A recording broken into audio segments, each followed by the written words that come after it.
पवित्र जीवात्म्याच्या साक्षीनं श्रवण करत आहोत.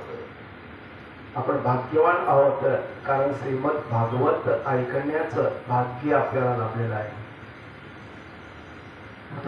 कालच्या कथेमध्ये आपण पाहून आलोय, मैत्रेयीजींकडनं विदुरजी जे ज्ञान संपादित करतात तेच ज्ञान कर्दम मुनींची पत्नी आणि भगवान कपिलांची मातोश्री देवहूती माता आपल्या पुत्राकडनं संपन्न करतात. सांख्यशास्त्र म्हणजे आपल्या जीवनाशी निगडीत असलेलं शास्त्र आहे. माणूस म्हणून आपले कर्तव्य काय, आपण कसं जगलो पाहिजे, भगवंताने दिलेली संधी आपल्याला त्या संधीचं सोनं कसं केलं पाहिजे, ती वाया घालवता कामा नये. मग माणूस जन्माला आल्यानंतर कसल्या मोहामध्ये अडकतो आणि त्या मोहामध्ये अडकल्यामुळं त्याच्या हातून जी कर्म केली जातात त्या कर्माचं पाप त्याच्या डोक्यावर येतं आणि मग तो नरकाच्या यातना बघतो. यमदूतांकडून त्याला असंख्य प्रकारचा त्रास सहन करावा लागतो.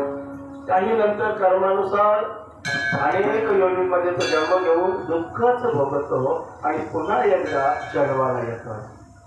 जन्माला येण्याच्या अगोदर आपल्या पित्यापासून ज्या वीर्याचं रूपांतर देहामध्ये होणार आहे, तो देह कसा निर्माण होतोय काल आपण ऐकून आलो. 5व्या रात्री तो हवेचा बुडबुडा, मग त्यानंतर 15 दिवसानंतर त्याला एक गोळ्याचा आकार, एका महिन्यात त्याला मुंडकं फुटतं, दुसऱ्या महिन्यात त्याला पाय फुटतात, हात फुटतात, तिसऱ्या महिन्यामध्ये पाय, त्याच्या शरीरावर मांस चढायला लागतं, त्वचा यायला लागते. अशा प्रकारे ते सगळं आपण पाहून आलो. आणि 9वा महिना झाला का त्याचं डोकं अगोदर आणि पाय नंतर अशा रीतीनं तो जन्माला येतो. कधी कधी अपवाद म्हणून पाय अगोदर, कधी कधी आडवा, अशा प्रकारे तो जन्माला येतो. त्या मरणाच्या यातना सहन करणारा तो जीव आईच्या पोटामध्ये भगवंताची भावा करतो, परंतु बाहेर आल्यानंतर तो सगळं त्या मायेच्या प्रभावामुळं विसरून जातो. परत ये रे माझ्या मागे, असा त्याचा प्रवास आहे. ही सगळी चिंतन आपण काल ऐकून आलो. आणि म्हणून आई, तू त्या भानगडीत पडू नकोस. तुला जन्म मरण्याचा फेरा चुकवायचा आहे, तुला मोक्ष प्राप्तीला जायचंय. आणि म्हणून मोक्ष प्राप्तीला जाणाऱ्यांनी काय कर्म केली पाहिजे याचं विस्तृत वर्णन आपण ऐकून आलो. भगवंताला आवडणारी श्रेष्ठ भक्ती कोणती? आईचा प्रश्न होता, सांगितलं भगवंताला आवडणारी भक्ती कोणती जास्त, तर त्या मूर्तीवर अभिषेक घालणं, प्रतिमांची पूजा करणं, त्यापेक्षा जिवंत प्राण्यांमध्ये देव शोधणं ही श्रेष्ठ भक्ती सांगितली. मग ते किडी मुंगीपासून तर मोठ्या हत्तीपर्यंत माणसातला देव दिसला पाहिजे. की कर्म करत असताना त्याने कुठल्याही प्रकारचे भावना, अर्थात भावना म्हणजे त्याच्यापासून काहीतरी लाभ मिळेल ही भावना न ठेवता निष्काम हेतूने केलेली कर्म आणि मला शेवटी भगवंतालाच प्राप्त व्हायचे असा मुमुक्षू माणूसच परमधामाला पोहोचू शकतोय. अशी वर्णन आपण कालच्या कथेमध्ये ऐकून आलो. आता पुढं शतरूपा आणि स्वयंभू म्हणून ह्या दोघांची अपत्यांपैकी 2 मुलं आणि 3 मुली, त्यापैकी ही देवहूती 2 नंबरची मुलगी. आता अनुभूती, प्रकृती आणि अनुभूती अशा 2 कन्या, त्यांचा पुढे काय झालं, 2 मुलं, त्यांचं काय झालं, त्यांचा परिवार कसा वाढेल, असे प्रश्न विदुरजींचे. आणि त्याला उत्तर देतात मैत्रेयीसारखे एक महात्मे. खूपच छान.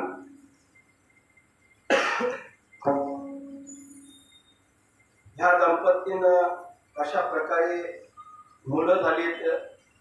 आणि जाता जाता आपण हे दक्षिणा आणि यज्ञ पुरुष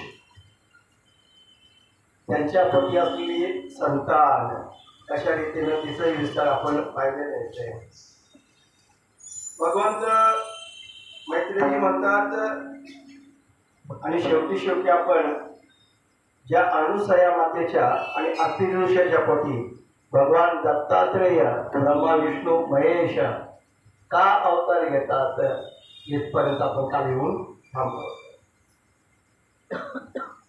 भगवान विष्णूने त्याला वरदान दिलं होतं, घनघोर त्यांची तपश्चर्या होती, मी स्वतःच तिन्ही रूपानं तुमच्याप्रती जन्म देईन असं ते वचन होतं, ते वरदान होतं आणि ते आता पूर्ण करायचं होतं.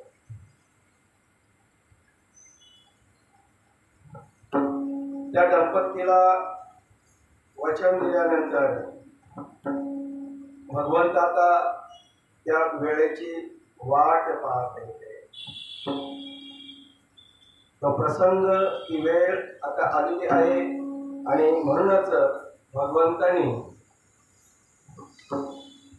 तीन सुरेश्वर, तीन भगवंत ह्या लोकांमध्ये महादेवाच्या अंशापासून, चंद्र विष्णूंच्या अंशापासून भगवान योगेश्वर, विष्णूंच्या अंशापासून योगेश्वर भगवंतापासून दत्तात्रेय आणि महादेवापासून, माफ करा, ब्रह्मदेवापासून चंद्र, विष्णूंपासून दत्तात्रेय आणि भगवान शिवांपासून दुर्वास, रज, तम आणि सत्व स्वभावानुसार हे तीन देव त्यांनी विचार केलाय. भगवंतांनी आपण ज्यांना वचन दिलंय ते आता पूर्ण केलं पाहिजे. पुढे कथा सरकते.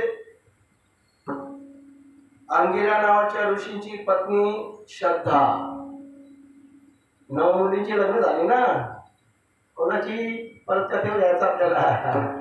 देव होती आणि कर्दम ऋषी, 9 मुली आणि 1 मुलगा कपिल भगवान, सांख्यशास्त्राचं ज्ञान देऊन गेलाय ना, त्यांचे एकेका पोरीचं वर्णन आता चाललंय. श्रद्धा नावाची मुलगी त्यांनी अंगिरा नावाच्या ऋषीला दिली होती आणि तिला झालेली संतान सिनीवाली, कुहू, राका आणि अनुमती ह्या 4 मुली. त्यांच्यानंतर साक्षात भगवंतच 2 मुलांच्या रूपाने तिथं उत्पन्न होतात. उत्तत्य आणि ब्रह्मनिष्ठ असलेले बृहस्पती, बृहस्पती आणि उत्तत्य अशी 2 मुलं. या मुलींची नावं आपण याच्यापूर्वी कधी ऐकली नसेल अशी नावं. सिनीवाली, त्याच्यानंतर कुहू, राका आणि अनुमती. त्याचं म्हणतो कोणाला मुलांची नावं ठेवायची असतील ना तर भागवतामध्ये उत्साह, फार नावं, फार छान नावं आपण ऐकायला मिळते. 2 पुत्र झाले. कोण? ते ब्रह्मनिष्ठ असलेले बृहस्पती, हेच पुढं देवांचे गुरु होतात. बृहस्पती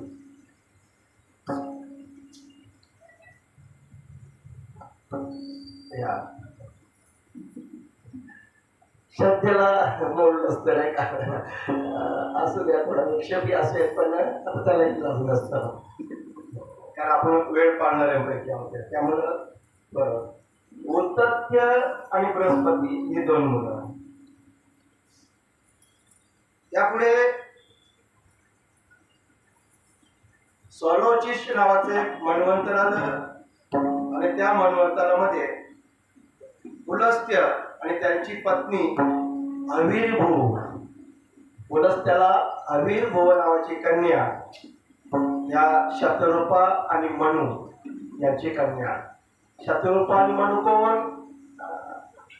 ब्रह्मदेवाच्या अंगापासून उत्पन्न झालेलं एक पुरुष आणि स्त्री, तो स्वयंभू मनु. आणि जी स्त्री होती तिचं नाव शतरूपा. किचकट वाटतंय ना, म्हणून थोडंसं सोपं सांगायचं असतं. आणि मग या शतरूपाला आणि मनुला 9 मुली आणि 1 मुलगा झाला. त्याचं नाव, सॉरी माफ करा, मीही तुमच्यासारखा गोंधळ थोडासा.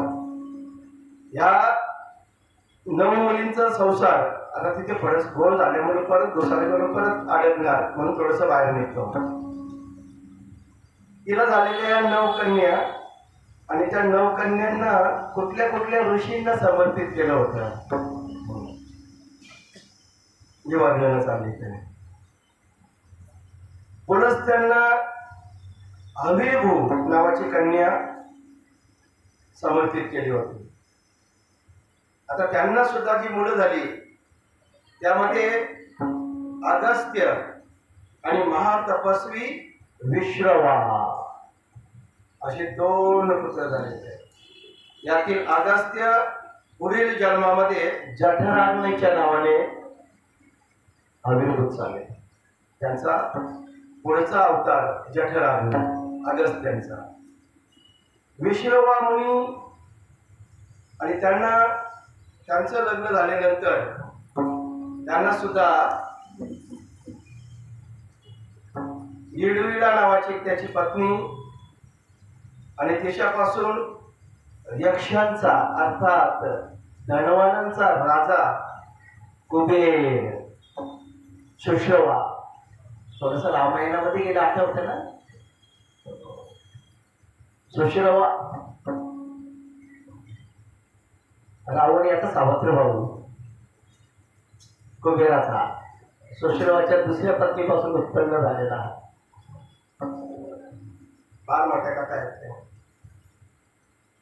त्याची दुसरी पत्नी तिचं नाव होतं केशिनी आणि या केशिनी पासूनच त्यांना रावण, कुंभकर्ण आणि विभीषण अशी 3 मुलं.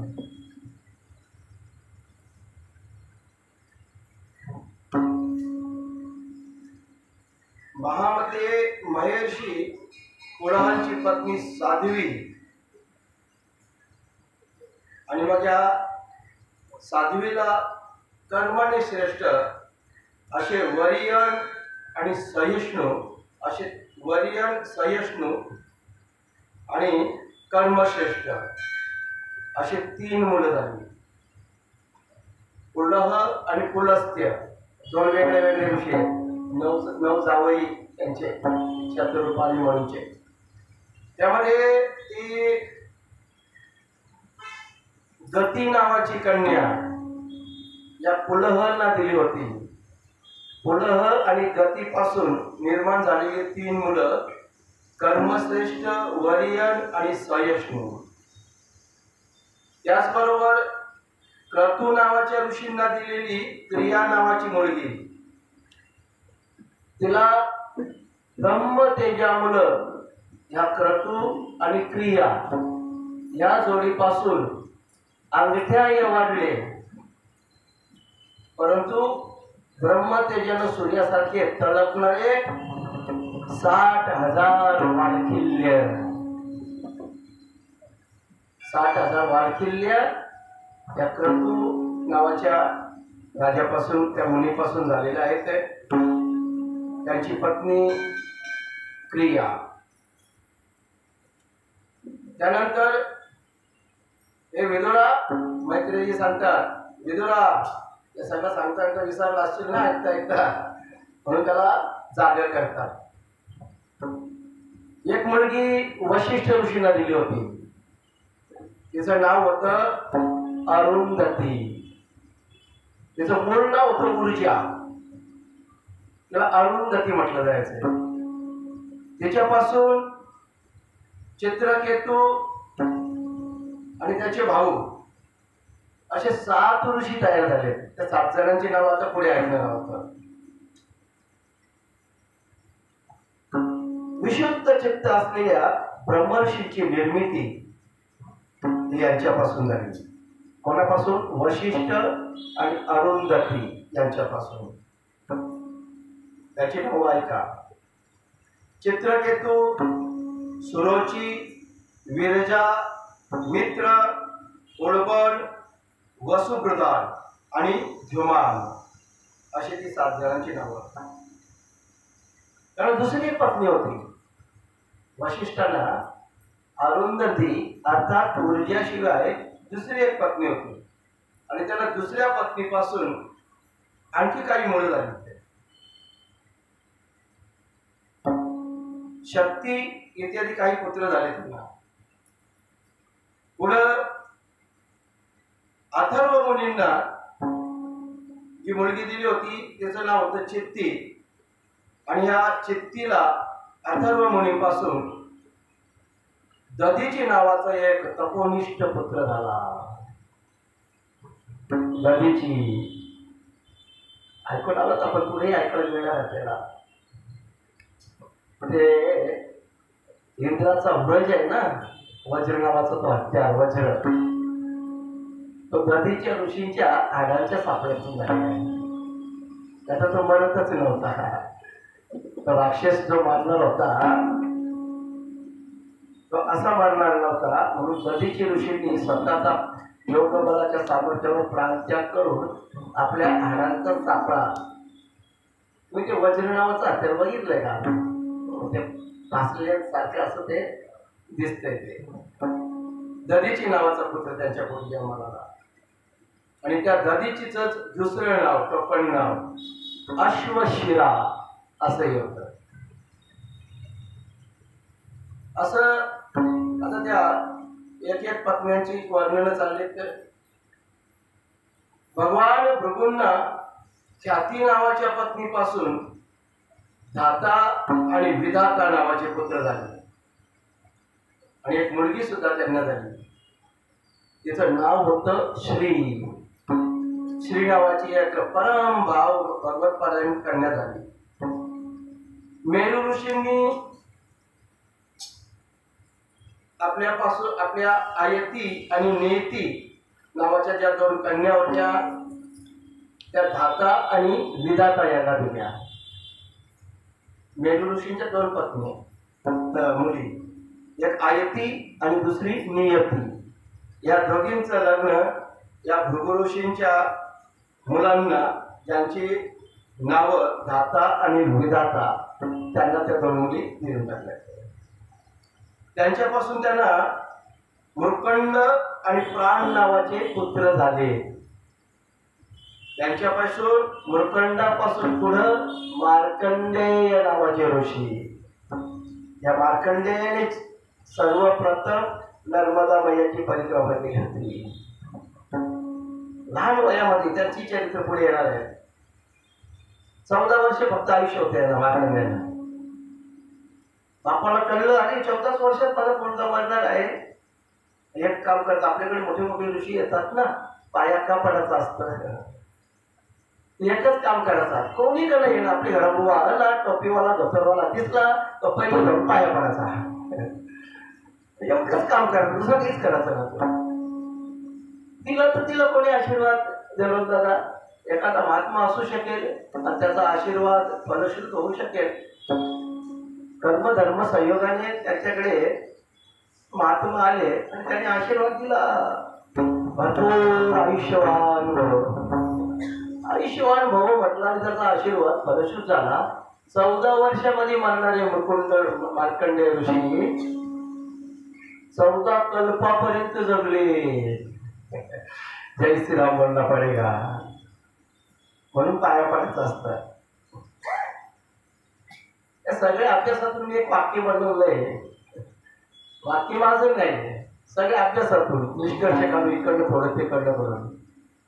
पाया पडल्यानं, दुसऱ्याच्या पाया पडल्यानं माणसाच्या शरीराची उंची कमी झालेली दिसेल, परंतु त्याची इज्जत, त्याची प्रतिष्ठा आकाशाला जाऊन निघाले.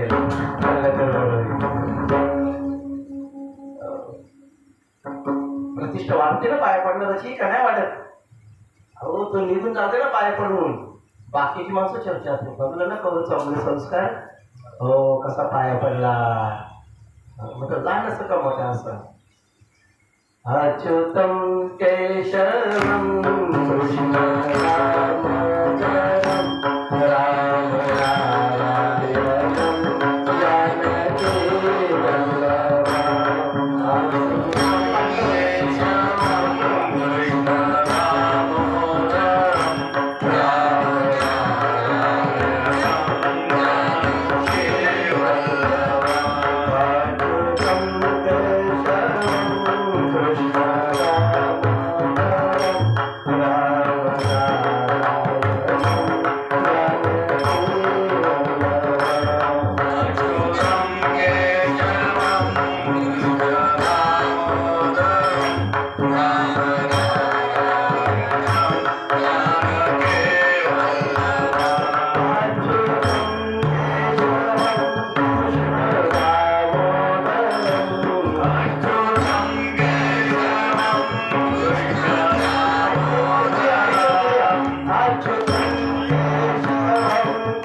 महादेव की जय.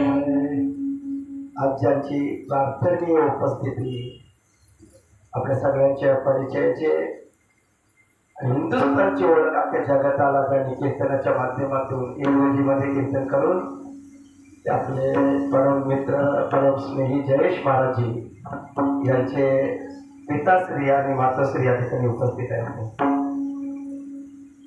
आईसाहेबांचं फार मोठं योगदान जयेश महाराजांना घडवण्यासाठी. अगोदर संगीताचे धडे त्यांनी घेतले आणि त्या बालकाला अशा त्या ठिकाणापर्यंत नेऊन पोहोचवलं. फार मोठं योगदान आई वडिलांचं. असं आपल्या सगळ्यांना प्रणाम. आमच्या भगिनी नायगरची ताई, त्यांची सुनबाई, त्यांची मुलगी म्हणजे आमची नात या ठिकाणी उपस्थित आहे. सगळेजण आपण आमचे भावनी उपस्थित आहेत. असं वंश विस्तार पाहतोय आपण. त्या 9 कन्यांद्वारे जो वंशवृद्धी, कुठल्या कुठल्या ऋषींना कुठली कुठली मुलगी दिली होती आणि मग त्यांच्या मुलांची नावं काय, 4थ्या स्कंदामध्ये आपण प्रवेश केलेला आहे. पहिला दुसरा अध्याय चिंतनासाठी.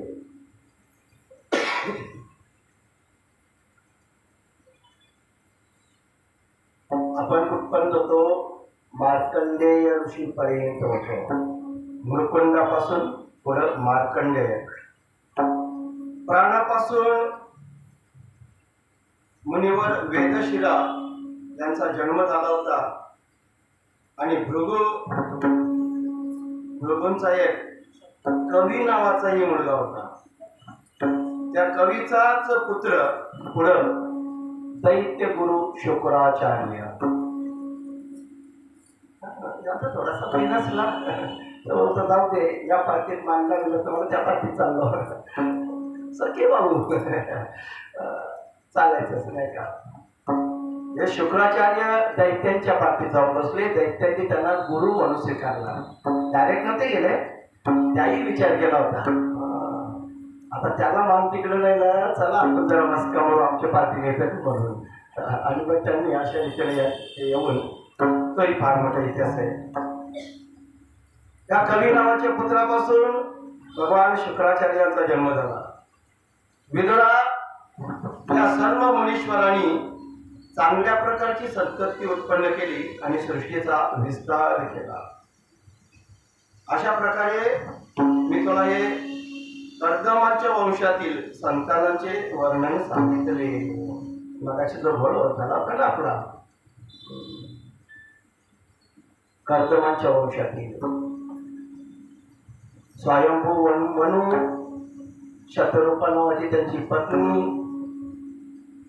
आणि मग देवहूती नावाची कन्या त्यांनी या कर्दमांना दिली होती. आणि या कर्दम आणि देवहूती पासून तयार झालेल्या 9 कन्या आणि एक मुलगा जो कपिल भगवंताच्या रूपाने अवतीर्ण झाला होता. त्यांनी ते ज्ञान आपल्या आईला, नाही का काकिकाला पोहोचलो तो तसा आई समोर तपोड्या तशी सेम असं चित्रकारच्या कथेमध्ये आई नको अडकूस ते सगळं सोडून चल वारीला.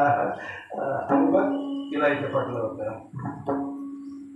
जो सत्पुरुष हे सगळं श्रद्धापूर्वक ऐकेल त्यांच्या मोठ्यातली मोठी पाप सुद्धा नाहीशी होतील. म्हणून आपण भाग्यवान ना. या कथा ऐकल्यानं काय होतं, कळत न कळत घडलेली आपली सगळी मोठ्यातली मोठी पाप सुद्धा, छोटी तर सहज जातील पण मोठ्यातली मोठी पाप सुद्धा नाहीशी होतात. म्हणून ते भगवंत सांगून गेले होते ना, आणि मी अवतार चरित्र संपवतो परंतु मी कशात तरी समाविष्ट होऊन जातो. आणि ज्यामध्ये समाविष्ट होणार आहे ते श्रीमद भागवत महापुराण. आणि म्हणून भागवत महापुराणाचा आश्रय घ्या. भगवंतांच्या जन्माच्या, भगवंतांच्या लीलांच्या त्या कथा ऐकणारा माणूस हा पापापासून मुक्त होतो. पुढे वर्णन चाललेली आहेत. ब्रह्मदेवाचा पुत्र दक्ष प्रजापती, त्यांचा विवाह या मनूंची पुत्री प्रसूती, तिघी जणी होते ना त्या मनूंच्या, त्या तिघींपैकी ही प्रसूती नावाची मुलगी दक्ष प्रजापतींना दिली होती. त्या प्रसूतीला आणि दक्षांना 1 2 3 4 5 6 7 8 9 10 11 12 13 14 15 16 मुली झाल्या. तुम्ही असं चालायचं नाही का, मुलगा हवाय म्हणून ते अभ्यासापोटी. आता आपलं मुलं आता काही नाही. शास्त्राचं म्हणणे मुलगा आणि मुलगीमध्ये भेद नसावा. तरी पण पिंडदान करायला पाहिजे. पूर्वी कर्मकांडामध्ये जास्त अडकलेले होते ना, आणि त्यामुळं पिंडदान करण्याकरता मुलगाच हवा असं एक कर्मकांडाचं विधान होतं. आज्ञा होती ब्राह्मणांच्या त्या सगळ्या कुळामध्ये. असं आता तिकडे जास्त फार खोळात नाही बसायचं, कधीतरी प्रसंग येईल. त्या 16च्या 16 कन्या दिसायला फार सुंदर, म्हणजे नाव ठेवावं अशी एकही कन्या नाही.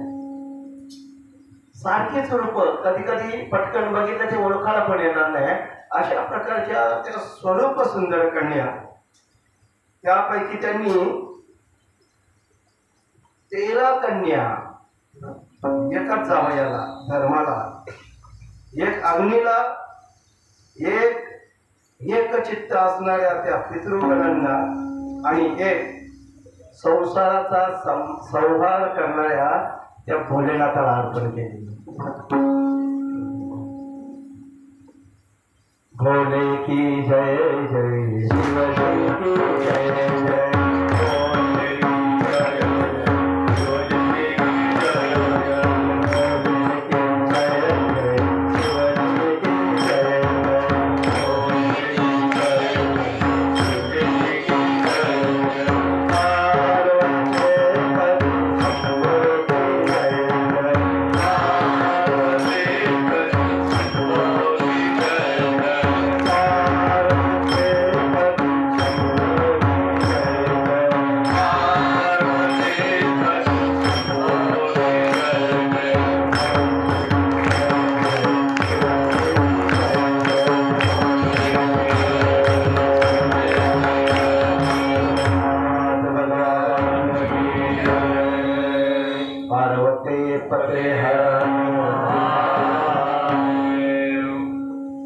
म्हणून तो सांगत होता ना साधू त्याच्या बायकोला,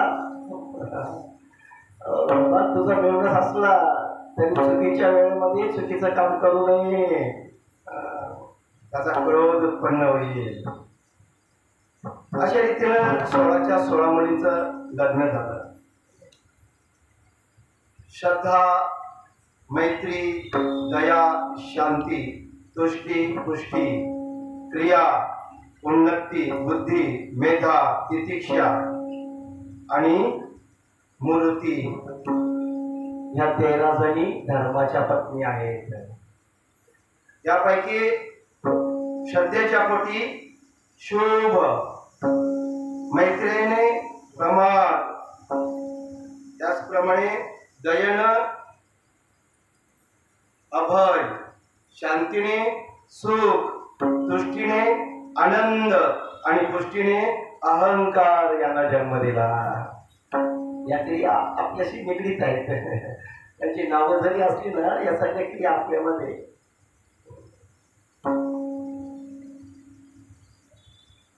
पुढं विस्तार वाढत गेलाय. क्रियेने योग, उन्नतीने गर्व, बुद्धीने अर्थ, मेधेने स्मृती, तितिक्षेने प्रेम, आणि त्याच्याही पुढं जिचं नाव तितिक्षेनेच क्षेम आणि प्रश्रय नावाच्या पुत्राला जन्म दिला.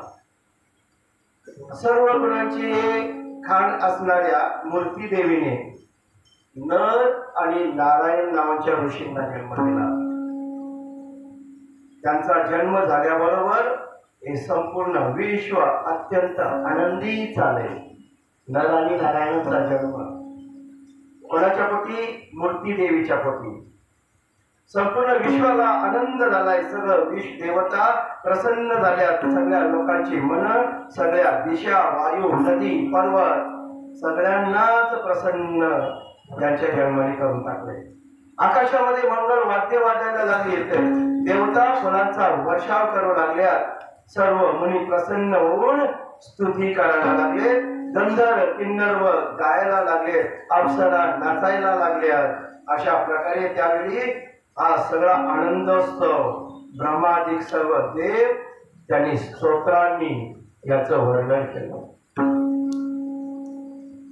देव म्हणतात, ज्याप्रमाणे आकाशामध्ये निरनिराळ्या रूपांची कल्पना केली जाते त्याचप्रमाणे ज्यांनी आपल्या मायेनं आपल्याच स्वरूपामध्ये या विश्वाची रचना केली, त्या स्वरूपाला प्रकाशित करत्यावेळी धर्माच्या घरी ऋषी रूपाने स्वतःला प्रकट केले.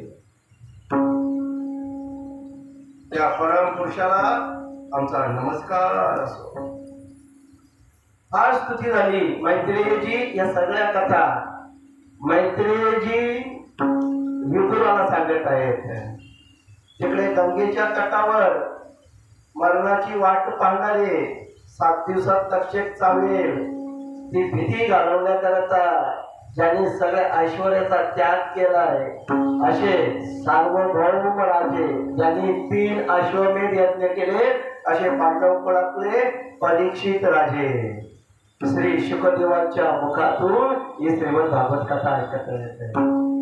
देवर्षी आपले गुरुवर्य खूप दिवसांनी आपल्याकडे आले आणि सतत त्या गुरुवर्याची वाट पाहणारे नैमिषारण्यामध्ये सतत ध्यानाला बसलेले शौनकादी ऋषी हे सूत मुनींच्या मुखातून या कथा ऐकत आहेत. आता चाललेला संवाद हा मैत्रेयजी आणि विदुर यांच्यामधला आहे. मैत्रेयजी म्हणतात, विदुरजी, प्रभूंचे दर्शन झालेल्या देवतांनी अशा अनेक प्रकारांनी त्यांची स्तुती केली. त्या स्तुतीनं भगवंत प्रसन्न झालेले आहेत. आणि हेच पुढं नर आणि नारायण यदुकुळ भूषण भगवान श्रीकृष्ण आणि ज्यांना गीतेचा उपदेश सांगितले असे अर्जुनजी, नर नारायणांची जोडी.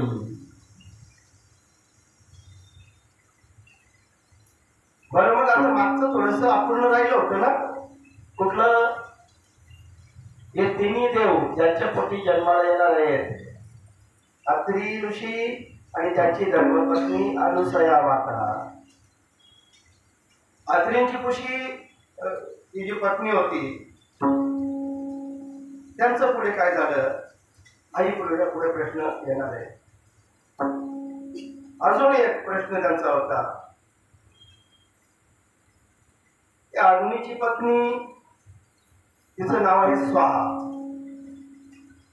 आणि अग्नीचेच अंश असलेले पावक, पवमान आणि शुची हे 3 पुत्र उत्पन्न केले. ती सगळी वंश वाढत या अख्ख्या 4थ्या स्कंदामध्ये फार मोठ्या प्रमाणामध्ये वंश होते.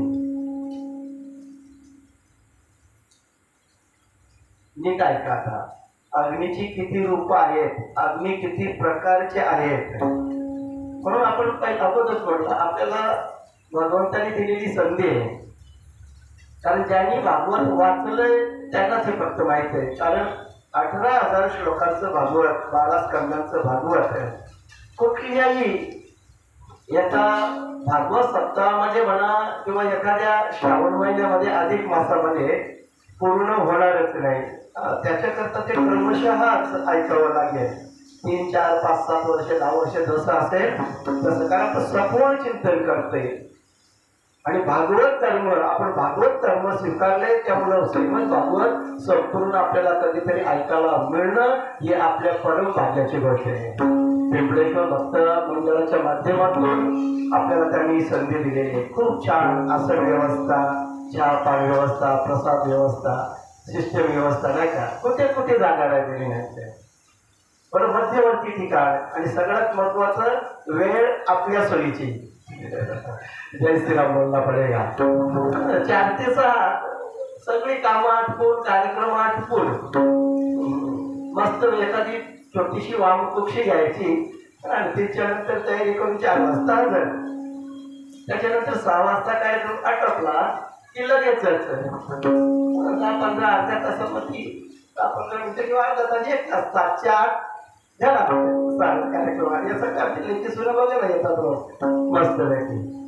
आज थोडंसं मी थकलेला दिसत नाही का तुम्हाला? थकलोय मी का? तोंडावर पाणीच ना म्हटलं अख्खे दिवसभर ते कसं फ्रेंड दिसत असं वाढेल नंतर वाढेल कथामध्ये घुसलो ना मग असते असते हे फ्रेश होईल. सकाळी 9:15ला घरातून निघालो मला. सकाळी आपल्या युटण्याचे गायक गोरखदादा त्यांच्या सासऱ्यांचे दुसरं पुण्यस्मरण संजयजी मोरे असं त्या त्यांचं नव्हत्या महात्म्याचं सातारावाले त्यांचं कीर्तन नितलस 10 ते 12 त्या कीर्तनाला गेलो नितलसला. तिथून 12:30 वाजता निघालो. नेरूळच्या बाजूला सारसोळे नावाचं गाव आहे. 80% कोळी त्या ठिकाणी राहतात. दरवर्षी तिथे आमची हजेरी असते 2-3 हजेरी. त्या सारसोळे गावामध्ये गावाच्या मधोमध फार छान मंदिर आहे. भगवान शिवजी आहेत, पांडुरंग रुक्मिणी आईसाहेब आहेत, भगवान दत्तात्रय आहेत, हनुमानजी आहेत आणि गणेश भगवान आहेत. तिथं रामविजय ग्रंथाचं वाचन सुरू आहे. तिथे तो ग्रंथ वाचनासाठी 1:30 वाजता पोहोचलो. तिथून 2:30-2:45ला निघालो. कल्याण फाट्यापर्यंत गोपाला प्राणीमध्ये राष्ट्रीय धर्मगुरू आपली खरं समाजाची शानच आहेत ते. आपण बाकीच्यांना एवढं म्हणतो आणि आपल्या माणसाला का मानावं नाही? राष्ट्रीय धर्मगुरू म्हणून त्यांचा सन्मान झालेला आहे. त्यांनी कल्याण फाट्याला आमच्या भाच्याच्या दारामध्ये रवीच्या दारामध्ये आणून सोडलं. आता येईल गाडी कारण तिथले सगळे रिक्षावाले काटाईच्या पुढे जाणार नाही. मानपाडला ट्रॅफिक होते म्हणून आणि काटाईला येऊन परत वाट बघावी लागेल. बसची रस्ता बघितलो. 3:30 वाजता बस आली. कर्मधर्म सहयोगाने पिंपळेश्वरपर्यंत डायरेक्ट. आणि तसाच पाणी नाही काही नशी पिंपळेश्वरवाल्याला फार काळजी माझी. महाराज चहा तयारच आहे, थोडं तरी चहा घ्या आपल्या रूममध्ये दिलेला. सगळ्यांना चहा असतो त्याचा. तो चहा पिला बरोबर 4ला 2 मिनिटं कमी होती. आमचे परमेश्वर भाऊ म्हटले ते वृद्धंला साथ देण्याला इथं हजरच होते आणि बरोबर वेळेची मर्यादा पाळून आपण 4 वाजता हजर. आता याच्यानंतर 2 कार्यक्रम आहे. जय श्रीराम बोलला पडेगा. एक 7:30 ते 8:30 आणि त्याच्यानंतर मग 8:30 ते 9:30-11 जोपर्यंत चालेल तोपर्यंत असं. हे सगळं तुमच्या आशीर्वादाने प्राप्त होतं. एवढं सामर्थ्य मिळतंय. आणि त्याच्यावर दुसरं एक कारण आहे भगवंताचं नामचिंतन. म्हणून भगवंताचं नामचिंतन करायचं. मस्त पैकी आनंद लुटायचा. गोविंद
त्यांची अडचण काय होते शास्त्र शुद्ध घालतात. त्याच्यामुळे असलं तर नाही जमत असं आपण काय आनंद लुटला वंशावळ सुरू आहे. आता त्या 16 कन्या आणि त्यांची संतती अशा रूपाने आपण पुढे पुढे सरकलेलो आहोत आणि नर आणि नारायणाच्या रूपामध्ये जन्म घेतलेले भगवान पुढे श्रीकृष्ण आणि अर्जुन. आता याच्या पुढे अग्नीची स्वरूप, अग्नीच्या पोटी झालेली संतान, अग्नीची पत्नी स्वाहा आणि या स्वाहाच्या पोटी जन्माला आलेले 3 मुलं अगोदरची भाव, पवमान आणि शुची. हे तिघही काय करतात बरं? आपण ज्या वेळेला यज्ञ करतो ना, त्या यज्ञामध्ये हवन केलेल्या पदार्थांचे भक्षण करणारे आहेत. ते भक्षण ते करतात, पोचवतात देवांपर्यंत. म्हणून पितरांच्या विधीमध्ये जसं देवाच्या विधीमध्ये आपण स्वाहा म्हणतो, तसं पितरांच्या विधीमध्ये स्वाहा स्वधा म्हटलं जात आहे. स्वाहा आणि स्वधा असं 2 एकत्र म्हटलं जाते. चला बरं, या तिघांपासून आणखी आता एकेकाला किती झाले ते माहित नाही, पण या तिघांपासून एकत्रित 45 प्रकारचे अग्नी उत्पन्न झाले. ब्राह्मण देवतांसाठी हे विशेष आहे, अशा माहिती आहे. 45 प्रकारचे अग्नी उत्पन्न झाले आणि हेच आपले 3 पिता आणि 1 पितामह असे मिळून 3 आणि 1 4 आणि 1 45 49 अग्नी म्हणलेले जातात. अग्नी किती प्रकारचे आहे? 49. त्यांचा एक आजोबा, त्या आजोबापासून निर्माण झालेली 3 मुलं आणि 3 मुलांपासून तयार झालेली 45 मुलं. या 49 जणांना अग्नीच म्हटलं जातं. हे कुठं काम येतं? जे वेद जाणणारे ब्राह्मण आहेत ते वैदिक यज्ञ कर्मामध्ये ह्याच 49 अग्नींच्या रूपानं ही अग्नेष्टी नावाचं यज्ञ करतात. त्याला अग्नेयी इष्टी असं म्हटलं जातंय. 49 अग्नीच्या मुखातून तो हवीरभाव देवतांपर्यंत पोहोचवला जातो. अग्निशात, बहिर्षत, सोम आणि अजप्य हे पितर आहेत आपले. विचार नाव पितरांचे कोणती बरं? अग्निश्वात, बहिर्षत, सोम आणि अजप्य. त्यामध्ये साग्निक आणि निराग्निक असे 2 प्रकार. या सर्व पितरांची पत्नी दक्ष कुमारी स्वधा, म्हणून तिच्या नावानं स्वधा म्हटलं ना मी. या पितरांची पत्नी स्वधा. आणि या पितरांपासून स्वधेला धारिणी आणि वयुना नावाच्या 2 कन्या झाल्या. त्या दोघीही ज्ञान आणि विज्ञानामध्ये पारंगत असलेल्या ब्रह्मज्ञानाचा उपदेश करणाऱ्या झाल्या. महादेवांची पत्नी सती ही सर्व प्रकारचे पतिदेवांच्या सेवेमध्ये व्यग्र असणारी. आता इथं पुन्हा एकदा महादेवांची पत्नी या 16 कन्यांपैकी सती नावाची मुलगी जी महादेवांना दिली होती, भोलेनाथांना, ती कशी वागत होती याचा विस्तार. आपल्या पतींनाच आपलं सगळं आयुष्य, आपलं शरीर समर्पित केलेली ही सती माता. या सती मातेला मात्र संतान झालं नाही. भोलेनाथ आणि त्यांची पत्नी सती दक्ष कन्या, या 16 कन्या आहोत ना आपण जागेवर. 13 एकाला दिल्या होत्या आणि मग 3 जणी वेगवेगळे जावई, त्यामध्ये शंकर भगवंताचा नाव. यांना संतान नाही झालं, सती मातेला संतान झालं नाही. संतान होईलच कसं, हा भोले बाबा नेहमी विरक्त. नावापुरतं लग्न झालं होतं कारण तिची इच्छा होती मला हा पती मिळावा, आणि ती नाही आपल्या पतीचं सुख ते आपलं सुख. आपल्या पतींच्या प्रत्येक मताशी ती सहमत असायची. आता विदुराला मध्येच काहीतरी विचारा असं वाटलं आणि मैत्रिणींना ते विचारतात, मैत्रिणीजी, प्रजापती दक्ष आणि त्यांच्या मुली फार प्रेम होतं ना त्यांच्या मुलींवर. मग मी असं ऐकलंय, ही जी सती सांगितली मी तिला मुलगा वगैरे नव्हता, काही मुलगा मुलगी नव्हती. मग तिने म्हणे त्याच्या यज्ञामध्ये आपला देह जाळून टाकला. मलाही थोडं विसंगत वाटतं. जर एवढं प्रेम त्या बापलेकीमध्ये होतं तर बापापासून त्या मुलीला काय त्रास, त्या मुलीपासून बापाला काय त्रास. त्या सगळ्या मुलींपैकी जास्त प्रेम, सगळ्यांपेक्षा प्रेम हे सतीवरच त्याचं होतं. मग तरी पण असं का झालं. आणि असं ऐकलं होतं आपल्या पतीचा अपमान झाला म्हणून तिने तसं केलं होतं. पण दक्ष प्रजापती हेही सामान्य नाहीत, ब्रह्मदेवाचे पुत्र आहेत.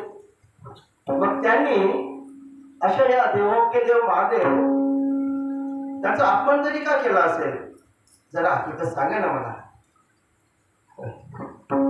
महादेवांविषयी कोणाला अनादर असण्याचं कारण काय, ते कोणाच्याच भानगडीत नाही. मी बळा आणि माझा देव बळा, अशा प्रकारे आपण म्हणतो नाही का. विरक्त, सर्व सामर्थ्य असून विरक्त राहणारे. अख्खं चराचर त्याला गुरु मानत. गुरुंच्या स्थानी आहेत ना ते. आदिनाथ उमा बीज प्रकटले, मच्छिंद्रा लागले सहज स्थिती. किंवा आदिनाथ गुरु सकळ सिद्धांचा, मच्छिंद्र तयाचा मुख्य शिष्य. सगळेजण त्याला गुरु मानतात. कोणाशी ते वैरी ठेवत नाहीत. ते शांत मूर्ती आहेत, सगळ्यांशी प्रेमाने वागतात. आणि मग असं असलं देवाधिदेव भगवान भोलेनाथ त्यांच्याशी कोण आणि कशासाठी वैर करेल. म्हणून मला तुम्ही जे सांगितलं होतं ना ते जरा नीट सांगा ना, सविस्तर. असं विस्कटून बोलून वक्त्याला तेव्हाच मजा येते ना. श्रोता जेव्हा ध्यानावर असतो, भानावर असतो आणि अधूनमधून असे प्रश्न विचारतोय, त्याच्यातून नवीन एक कथेला जन्म मिळतोय. भगवान त्या सासऱ्या आणि जावयामध्ये एवढा भांडण व्हायचा कारण कर आपल्या भाषेमध्ये. सहीचं पैसे नव्हतं दिलं तर तिने एकटीने जागी केली. जय श्रीराम बोलला पडेल आताच्या दृष्टीनं. त्याच्या मला संशय आला होता ना विदुराच्या. कथानक जुनं आहे आणि आता द्वापार युगाच्या शेवटी फार मोठं अंतर झालं ना त्याच्या झालं याच्यामध्ये. मला काही समजतच नाही. बरं जला तर जला भांडणार, गेला का लोढ्याकडे काय कमी होता का, कधी जीव का द्यावा. त्याचा प्रश्न बरोबरच आहे ना. प्राणत्याग, आत्महत्या करणं तर सगळ्यात मोठं पाप आहे. आणि एवढं चांगले घरचे कोण, एवढे चांगले घरातले, तरी पण त्याच्याकडे त्याचा विचार प्रकाशाचीच कमी नाही. कधीतरी काही कारणं अशीच असतात, ती कारणं दुसरे कोणाला समजू शकत नाही. त्याचं गांभीर्य दुसरं कोणी जाणू शकत नाही. त्या कारणाचं गांभीर्य असतं ना ते जो बघतो ना त्यालाच माहित असतं. काय बाबा. आणि साक्षात बाबांचं नाव हनुमंत नाही. भाग्यवंत. मग आता हे जरा सविस्तर झालं पाहिजे. ठीक आहे विदुरा, तू सांगतोस ना, ऐक बरं. आता हे आपण पण फार वेळा ऐकलंय, पण चांगल्या गोष्टी ऐकायच्या, पुन्हा पुन्हा ऐकायच्या. ते टाकण्यापेक्षा चांगली गोष्टी ऐकूया. विदुरा, पूर्वी एकदा काय झालं होतं माहिती आहे का? त्या प्रजापती दक्षाच्या घरी मोठं यज्ञ होतं, आणि त्या यज्ञाकरता सगळ्या देवांना त्यांनी बोलवलं होतं. सगळ्याकडे पत्रिका पाठवल्या होत्या, कोणाला व्हॉट्सअप केला होता, कोणाला फेसबुकवर, कोणाला इंस्टाग्रामवर. त्याच्या पलीकडे सगळ्यांनी कोणाची नावं टाकलेली, काहीची राहिली तरी पण चुकून राहिली, प्रिंटिंग मिशिंग राहिली म्हणून ते पण सगळेजण गेले त्या कार्यक्रमासाठी. प्रत्येकाला आपापल्या ज्याप्रमाणे योग्यतेप्रमाणे आसन व्यवस्था तिथे केलीच होती. देवतांना वेगळी आसन व्यवस्था, ऋषी मुनींना वेगळी, ब्रह्मर्षींना वेगळी, राजर्षींना वेगळी, राजांना वेगळी, सेनापतींना वेगळी, पत्रकार कक्ष वेगळा, अशा अनेक प्रकारे व्यवस्था केली होती. आणि मग सगळे आलेले बघितले, आणि मस्त पैकी असा उपरला खांद्यावर चालवीत एक डोकराचा एक सर्व पकडी यजमान आता तिथे उपस्थित झालेले आहेत. यजमान दक्ष त्या ठिकाणी आता त्यांची एंट्री झालेली आहे. प्रत्येकाला असं वाटतच ना, आपण यांच्या कार्यक्रमात आलो तर यजमानांना दिसलं पाहिजे, याची भेट झाली पाहिजे, आपली हजेरी लागली, बस. नंतर जेवायला थांबलं तर नाही का, लगीन लावायला जाणं तर नको, पण आलो होतो आपली हजेरी ना, ते समजलं असतं. यजमान आल्याबरोबर सगळ्यांनी आपण त्यांना दिसावं, आपण त्यांच्या समोर जावं, त्यांच्या लक्षात यावं म्हणून सगळ्यांनी उठून त्यांना नमस्कार केला. जावयाचा एक फक्त चुकला तिथे बोलायला, त्याचा तो आपली ध्यानामध्ये व्यस्त होता, त्याचा काही दुर्लक्ष जाणून बुजून नाही केलं त्याने. माणसाचा असंच असतो, अहंकार झाला ना. आता योगीसाठी आखी दुनिया पाया पडले, नाही जावं म्हटलं तर खबर पडते, नाहीतरी घराच्या पाया पडणारच तो सासरे नाही बदला. सगळं उठले, मला नमस्कार करतात, जो आवडा आगाव जावळी उठला पिन नाही आणि नमस्कार पिन नाही केलाय. त्यांनी जागेवर जाऊन बसला. याचा काही तर विनाशक आले विपरीत होती. इथं मोड सुरू झाला ना माणसाच्या, मग बाकीचा किती का नाही चांगला असतो.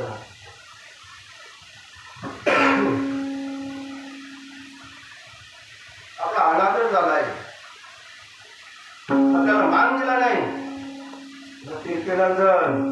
रागा लागून त्याच्याकडे फक्त अजून तरी आपल्याला नमस्कार करतो बघा, तर त्याची झाला ना म्हणा थोडा आहे ना बिचारा.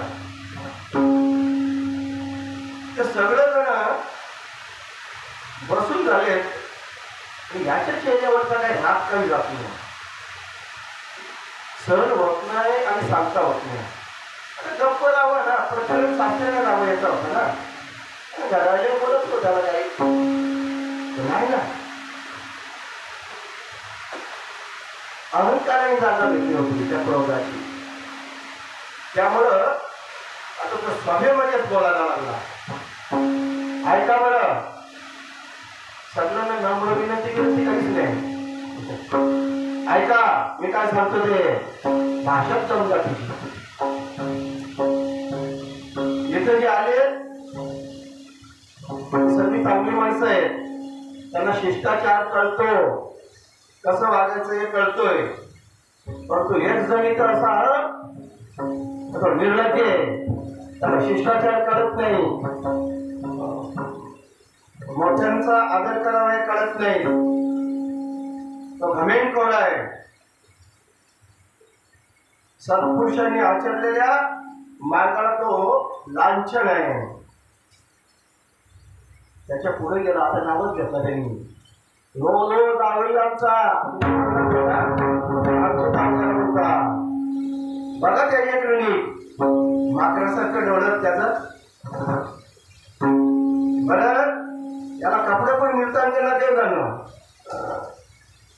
गजा चर्म लागराम बरं त्याचा कपडे कोण आली त्याला तेलच पिण्या वाटतं कोणी. खरं म्हणजे ना माझं जरासा चुकला पण ते करू त्या पोरीच्या मनात लो बसला होता ना. आता तिच्या मुला ना गेला चला मला हो बनावं लागला तर मला पहिल्यापासून पटत नव्हतं. अशा पाप्याला मी माझी मुलगी दिली. वास्तविक सासराने जावयाचं नातं मी त्याचा बाप आहे तो माझा मुलगा आहे. मग मुलांनी बापाच्यावर उठून उभा नको करायला याला साधा शिष्टाचार कळत नाही.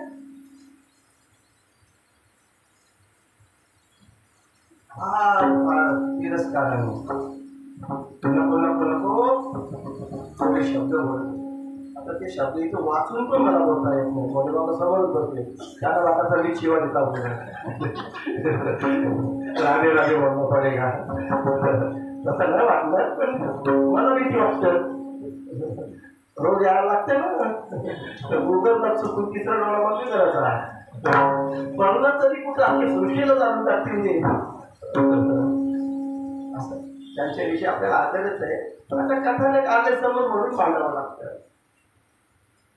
फार फार घृणेने तिरस्काराने कवी संगीत पौर्णमाची सोन्यासारखी पोट याला भूतांची इकडे दिली मी याचा जोडीदार त्याच्याकडे ह्यावरती नाही नागलं रुगलं कसं नाचता कसं काय 2 वर्ष सुनत वा क्या बात आहे. जय श्रीराम बोलना पडेगा. आगमेनकर आहे धर्माची आज्ञा ओलांडणार आहे. स्मशानात राहतो सगळ्या प्रेतांना बरोबर घेऊन फिरतो. त्याच्या गळ्यामध्ये त्या मुंडक्यांच्या माळा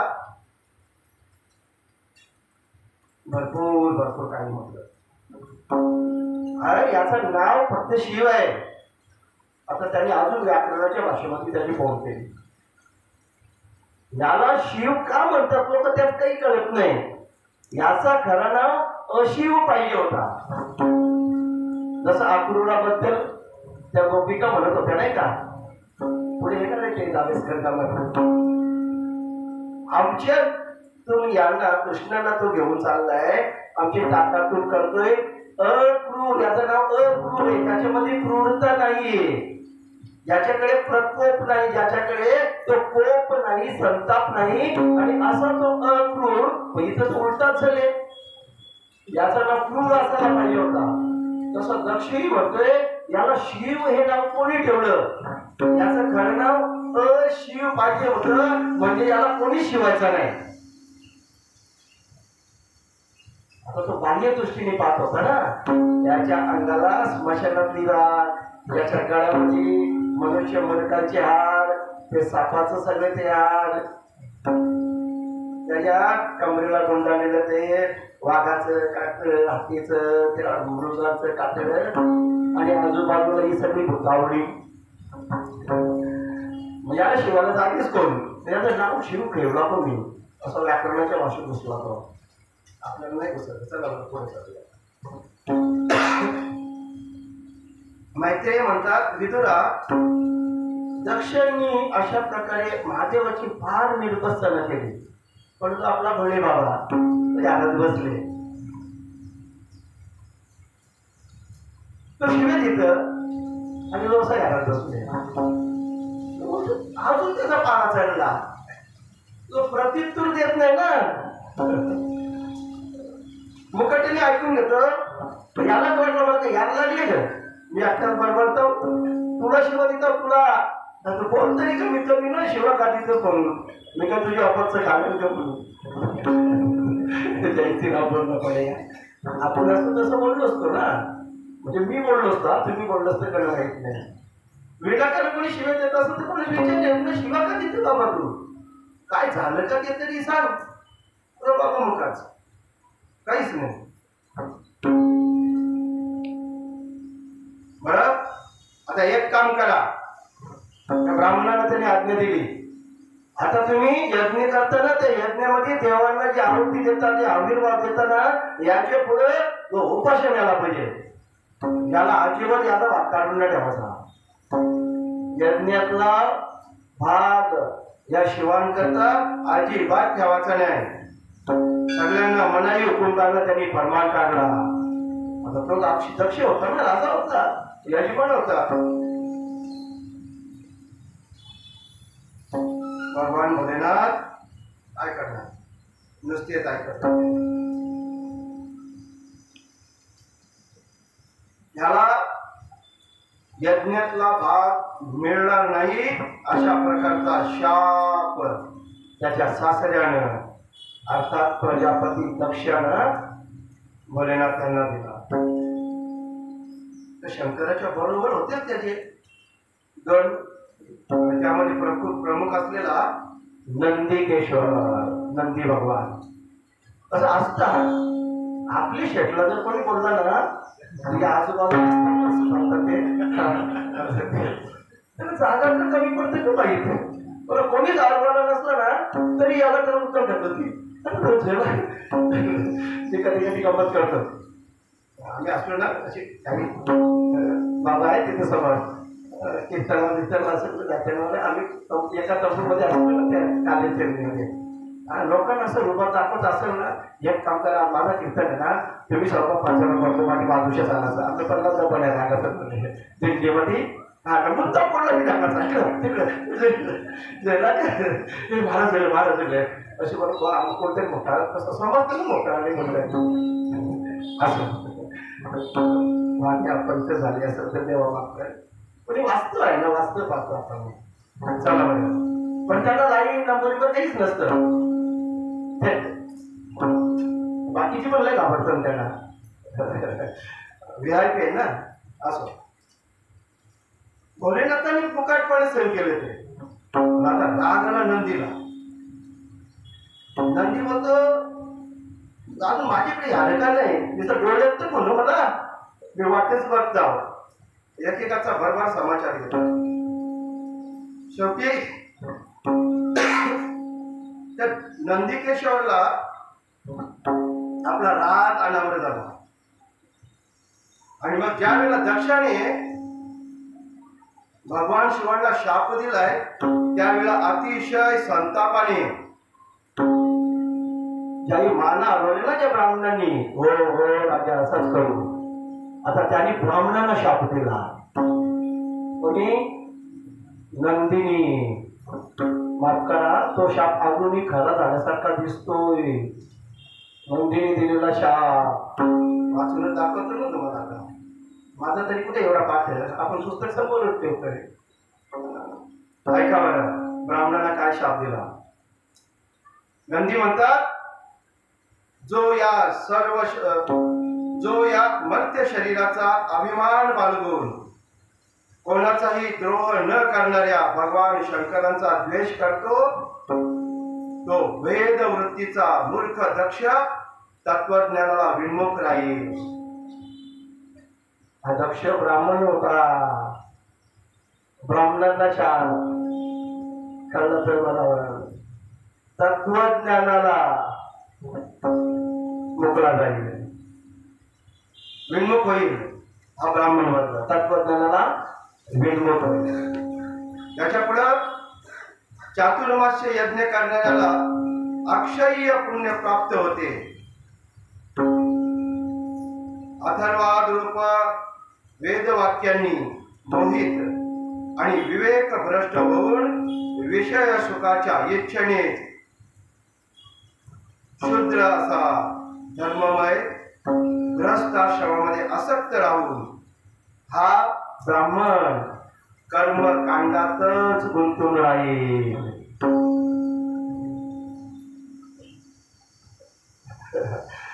समजण्यावाले कर्मकांड ह्यालाच तो प्रधान मानेल आणि त्याच्यामध्येच तो गुंतून राहील. याची बुद्धी देहाधिकामध्येच आत्मभाव मानणारी असल्यामुळं हा आत्मस्वरूपाला विसरलेला पशु आहे. हा अत्यंत श्रीलंपट होऊन लवकरच त्याचे तोंड बोकळासारखे होईल. लक्षात दिला साप. ह्याला बोकडाचं तोंड प्राप्त होईल.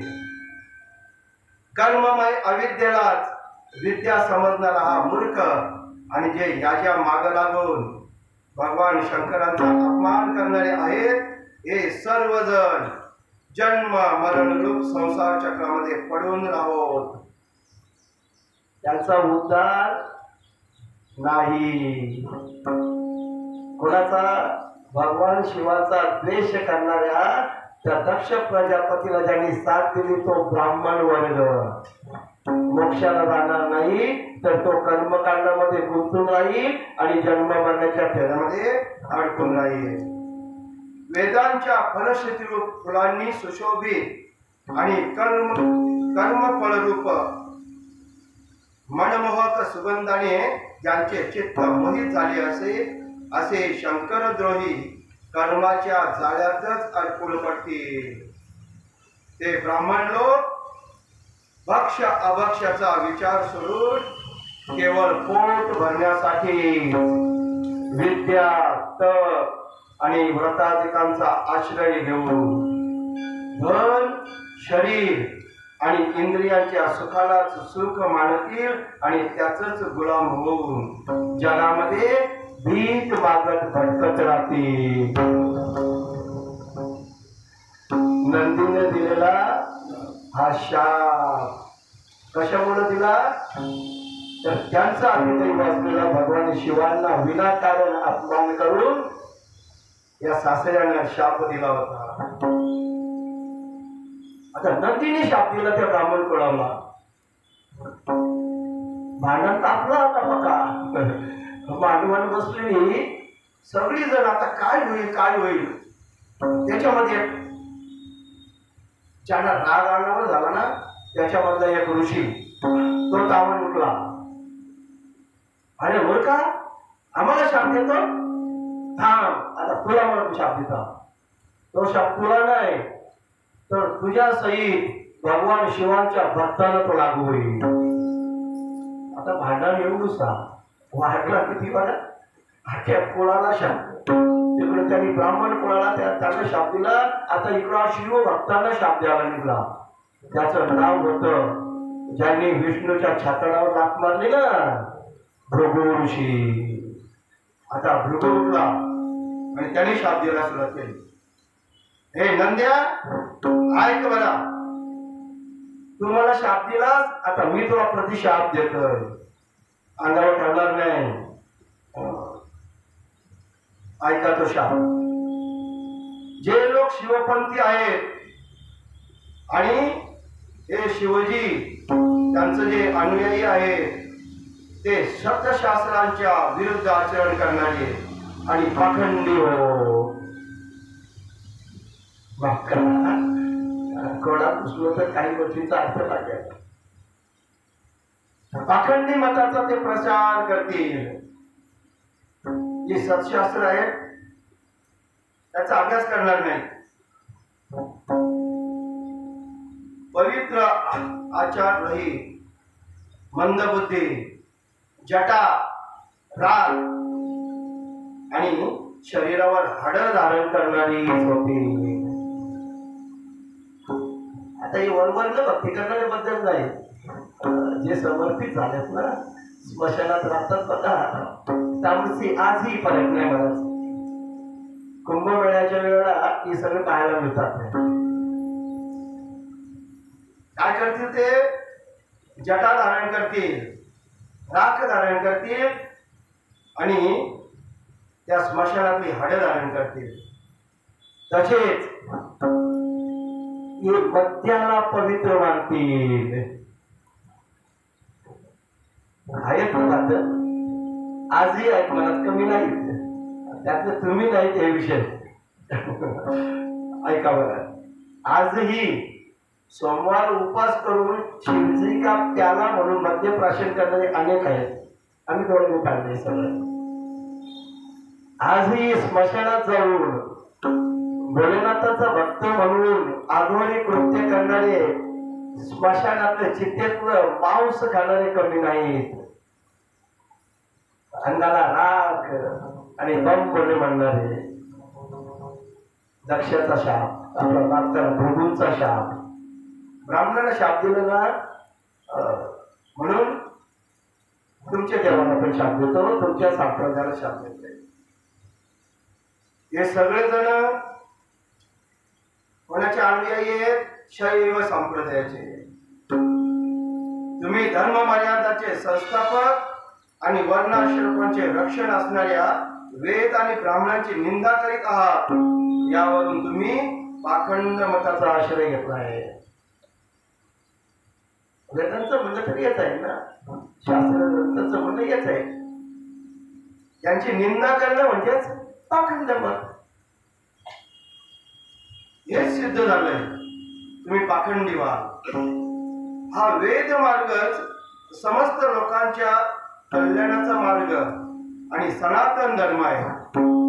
याच मार्गावरून आपले पूर्वज चालत आलेले आहेत आणि याच मूळ साक्ष्यामध्ये श्री विष्णू आहे. त्यांचे आश्रयदाता कोण आहेत? भगवान विष्णू. त्यांनी ही सगळी निर्मिती केलेली आहे आणि त्यांनीच हे शास्त्र जगाला आचरणामध्ये आणण्याची आज्ञा दिली आहे. तुम्ही सत्पुरुषांच्या परम पवित्र आणि सनातन मार्गात स्वरूप असलेल्या देवांची, वेदांची, ब्राह्मणांची निंदा करणारे आहात. म्हणून जिथं भूतांचे स्वामी तुमचे इष्टदेव आहेत त्या पाखंड मार्गाने तुम्ही जा. फार जोर झाला. मैत्रेयी म्हणतात, भृगु ऋषींनी असा शाप दिला आणि त्यामुळे भगवान शंकरांना फार वाईट वाटलं. सासऱ्यांनी शिव्या दिल्या तेवढे एवढं वाईट नव्हतं वाटलं, तेव्हा आता भृगूंनी दिलेल्या शापामुळं त्यांना वाईट वाटलं आणि त्यांनी विचार केला, ही भांडणाला लागली तर यांना आवडील कोण? त्याच्यापेक्षा आपणच निघून गेला होता. प्रजापतींचा यज्ञ जिथे चालू होता तिथून निघण्याचा विचार केला. वास्तविक तो यज्ञ 2, 4, 6 महिन्या वर्षांचा नव्हता, तर तो 1000 वर्ष चालणारा यज्ञ होता. त्या यज्ञाचं आयोजन 1000 वर्ष आणि सुरुवातीलाच विघ्न पुरा व्हायचा कसा?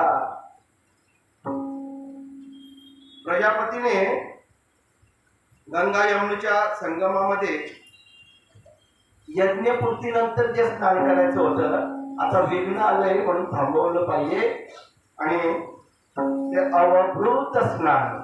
अवभृत स्नान म्हणजे यज्ञाची समाप्ती. पण त्याला थांबवलंय ना, थांबवणं ही एक प्रकारे समाप्तीच आहे. आता आपण थांबवणार आहोत ना 20 तारखेला, समाप्त होणार नाही, पुढे क्रमशः राहणार, तरी समाप्ती करणारच आहोत. म्हणजे या वर्षापुरती ती समाप्ती झाली. गेली निघून सगळेजण बरा झाला, आजचा भांडण मिटला असं वाटलं त्यांना. तर भांडण मिटले कुठं? ते भांडणाची ती आज धगधगत होती. मैत्रेयी म्हणतात, अशा प्रकारे सासरे आणि जावयाचा वाद शेवटी 2 संप्रदायांपर्यंत पोहोचला.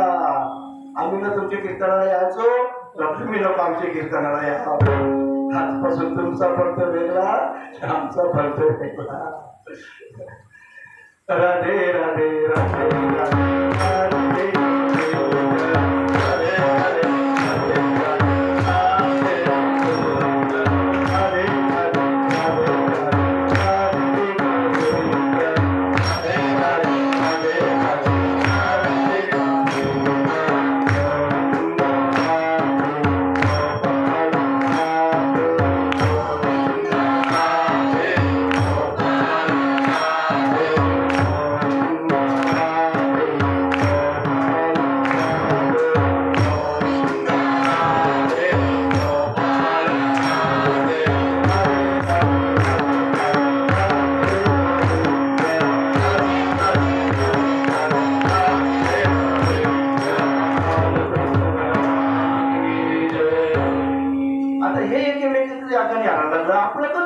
याच्यामध्ये सासरे आणि जावयाच्या भांडणामध्ये उगाच म्हणून तुम्हाला सांगतो ना, जे गेला याला नको राग याला तर त्याला नको राग यायला.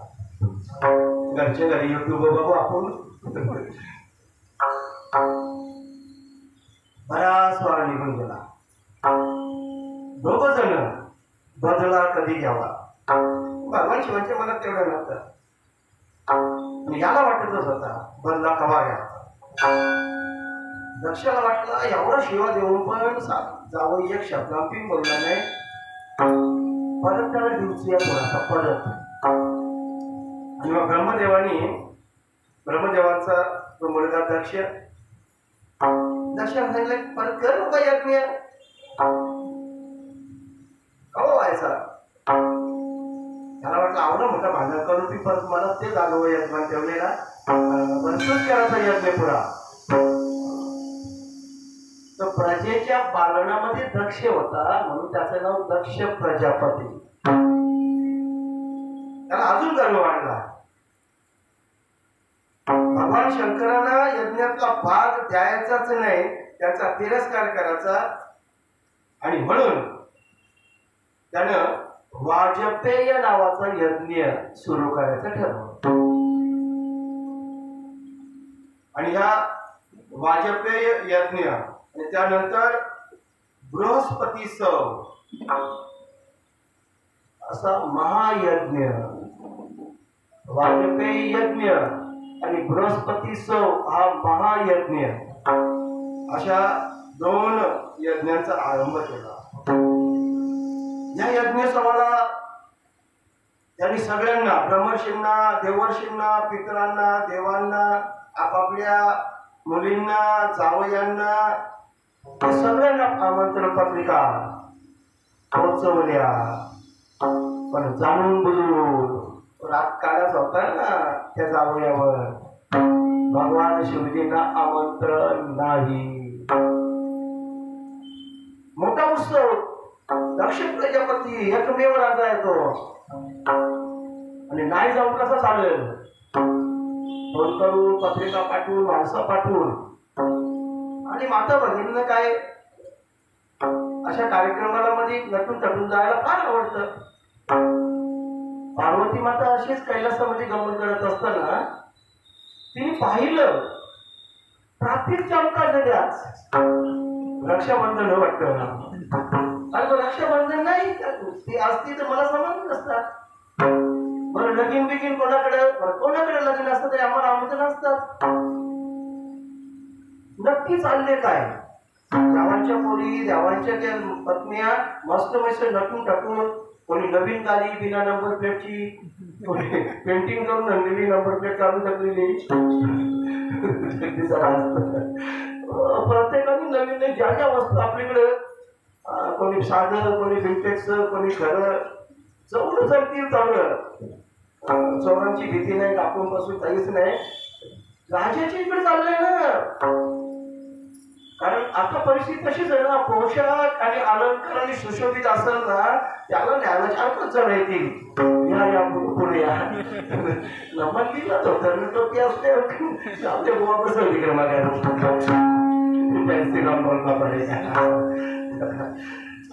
आपण जास्तीत जास्त नटलो पाहिजे, वस्त्र अलंकाराने आभूषित झालं पाहिजे. आणि त्या यजमानाची नजर आपल्यावर पोचली पाहिजे, त्यांच्या स्वयंसेवकाची नजर पोचली पाहिजे. म्हणून चांगली गाडी ती पण गर्दीच्या न्यायची, पार्किंगचा बोर्ड इकडं तरी पण दाखवाला. मग त्यांनी सगळं पाहिजे ती चावी द्या मी लावून देत आहोत. राधे राधे बोलणं पडेगा. हे त्यातून काही शिकून घ्या सर गोष्टी. बरं मग त्याच्यामध्ये 2-3 जणीची कुजबूज चालली ती. एवढा मोठा राजा ना दक्ष, आपल्या घरात स्वतः माणूस पाठवला तर आमंत्रण कर मला खूप जायला. आपण त्या दोघी तिघींचा जो संवाद चालला तो पार्वती मातेच्या कानावर पडला. काय बोलतात म्हणून त्यांच्या मागच्या बिना कामाची तशीच केली. मुद्दाम मोबाईल कानाला लावून त्यांच्या मागच्या दक्ष राजा असा, दक्ष तसा. आता मी बाईने ऐकलं त्या बाई म्हणतो माझ्या बाप्पाच्या घरा चालल्या मला अजून माहित नाही. गेलं पाहिजे. आकाश मार्गाने ते सगळं संवाद तिने ऐकलंय. त्या यज्ञाची चर्चा ऐकली तिने, दक्षाची स्तुती ऐकली. आणि बापाचे जरी मला आमंत्रण नाही थोडीशी खंत वाटली. अशी आपली तापी जरी तिच्या हक्काचा माणूस होता नाही इकडे घरी. तिचा पती ज्याला सर्वस्व अर्पण केलं होतं. भगवान शिवजींकडे येते कैलासामध्ये आली आणि मग सांगायला लागली, हो तुम्हाला काही समजले का? काय तू सांग ना, काय समजलं तर बरेच लोक तुम्हाला काही समजले का? समजले का सांगापेक्षा काय सांगा, तुम्हाला काहीतरी सांगतो या समजले का पहिले विचारते. आणि हो जरी बोलला ना तरी ते नक्की तर समजले. त्याला वाटते आपल्याशी संताप बाबा त्याच्या पोटातलं नाही इथं शिरलं नाही ना तो. या गावांच्या पोरी बायका जत्रा चालल्या ना, तर जत्रा अशा घटल्या थकल्या. मला मी माहित नव्हता जत्रा कुठे भरली ती. मग क्षण समजला माझ्याच बापाच्या घरात चालल्या. आपल्या बापाच्या घरी जायला पाहिजे ना आपण. सती म्हणते, हे वामदेवा या वेळेला तुमचे सासरे आणि माझे वडील दक्ष प्रजापतीकडे फार मोठे यज्ञ आहे. सगळ्यांना त्यांनी बोलावलं आणि सगळेजण सगळ्यांची घरा ओस पडल्या. सगळे तिकडेच चालल्या. रस्त्यावर फार गर्दी, रोड क्रॉस करायला जागा नाही मिळत. अशा गाड्या एकाला एक चिटकून आहेत. चालू पण देत नाही. खड्ड्या पाण्यात भरल्या. मोटरसायकलवाला किशन जोडून जातात. आपल्या अंगावर चिखल भरवतात. जायचं तरी कसा? मग 3 वाजता निघलेली बाई, 11 वाजता निघलेली बाई, 3 वाजता 3:30 वाजता रक्षाबंधनला दादा तयार होता. डॉक्टर बसून 12 झाला 5 मिनिटं पहिले होतो आणला नसता. जय श्रीराम बोलला पडेगा. सगळ्यांना जा आपण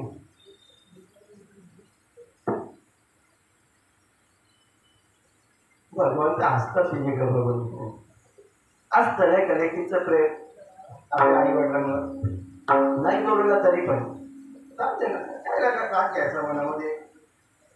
बरं त्याच्यामध्ये बापासचा तुमचं काही झाला असेल तिथं माझ्या बहिणी भेटतील ना, सगळ्या वस्तीला आल्या असतील. आखे रात्र जागू गप्पा गोष्टी करू. सकाळची कुठे बोलणं चालून जायचं नाही वाटतं. त्याची भेट घेता येईल ना मला. चला ना जाऊ, चला ना आपण. पण दुसरा सांगतो तुम्हाला, यज्ञ त्यांचे घरा ना, म्हणजे पोरीना ना जावया ना भरपूर काही बी दागिनं कपडं बिपडं सगळं भेटवस्तू देतील. माझ्या बंशींना मिळतील नाही मी तशी सरळ ना. त्या मला दाखवतील जो हार दिले, या बांगड्या दिल्या, हे कानूनचं दिल्या, या साड्या दिल्या. ते स्वीकारायला आपल्या आपल्या बहिणी सगळे आपल्या आपल्या नवऱ्याने घेऊन जातील. तिथं मावश्या भेटतील, आत्याशी भेटतील, मैत्रिणी भेटतील. आणि बरेच दिवस मी पण तिकडे गेले नाही ना. 15 दिवस झालं जागेला. माझा बहिणीचा एक विषय नाही का, माहेरची ओढ अशीच असते. 15 दिवस महिना बदला गेलो त्यानंतर 6 महिने तो वर्षभर गेलो नाही. पण ती मग कवा जेवतो माहिती आहे का? आता 15 दिवस महिना होतेला बात करा. पण 2 हाताची टाळी पाहिजे. भावाने कसं राहायला शिका. आपल्या बहिणीला 15 दिवस आणि महिन्याचा कालावधी 6 महिने आणि वर्षासारखा वाटावा. त्याकरता भावंडांनी चांगला राहायचा. मग त्या बहिणी येते. आता 2 वर्ष रक्षाबंधनला गेले तर त्याला वाटतं काही तसं देणं गेलं नाही. तर भाऊच कसा नालायक निघलं त्याला कोणी का करेल. 2 हाताची टाळी असते. नुसत्या बहिणीला पण दोष न द्यायचा. ना ते बहिणी चांगल्याच असतात भावात त्याच्या. पटलं तर बघा, कसं सोडून द्या. माझा अनुभव आहे म्हणून सांगितला. समोर बोलतो अशात विषय असेल नाही. तुम्ही बऱ्याच वेळा प्रवचनातून पण ऐकून आला असता. नुसत्या बहिणीच नाही, आमच्या आत्याशी पण चांगल्या, म्हणजे बापाच्या बहिणी पण चांगल्या होत्या. आणि आमचा बापूस आई त्या पण त्यांच्या भावंडांबरोबर त्यांच्या मामांबरोबर. मला आमच्या बाबाच्या मामाचा नातू आला इथं. प्रल्हाद डाग असं सख्या मामांचा नातू. ते आता तर चालले.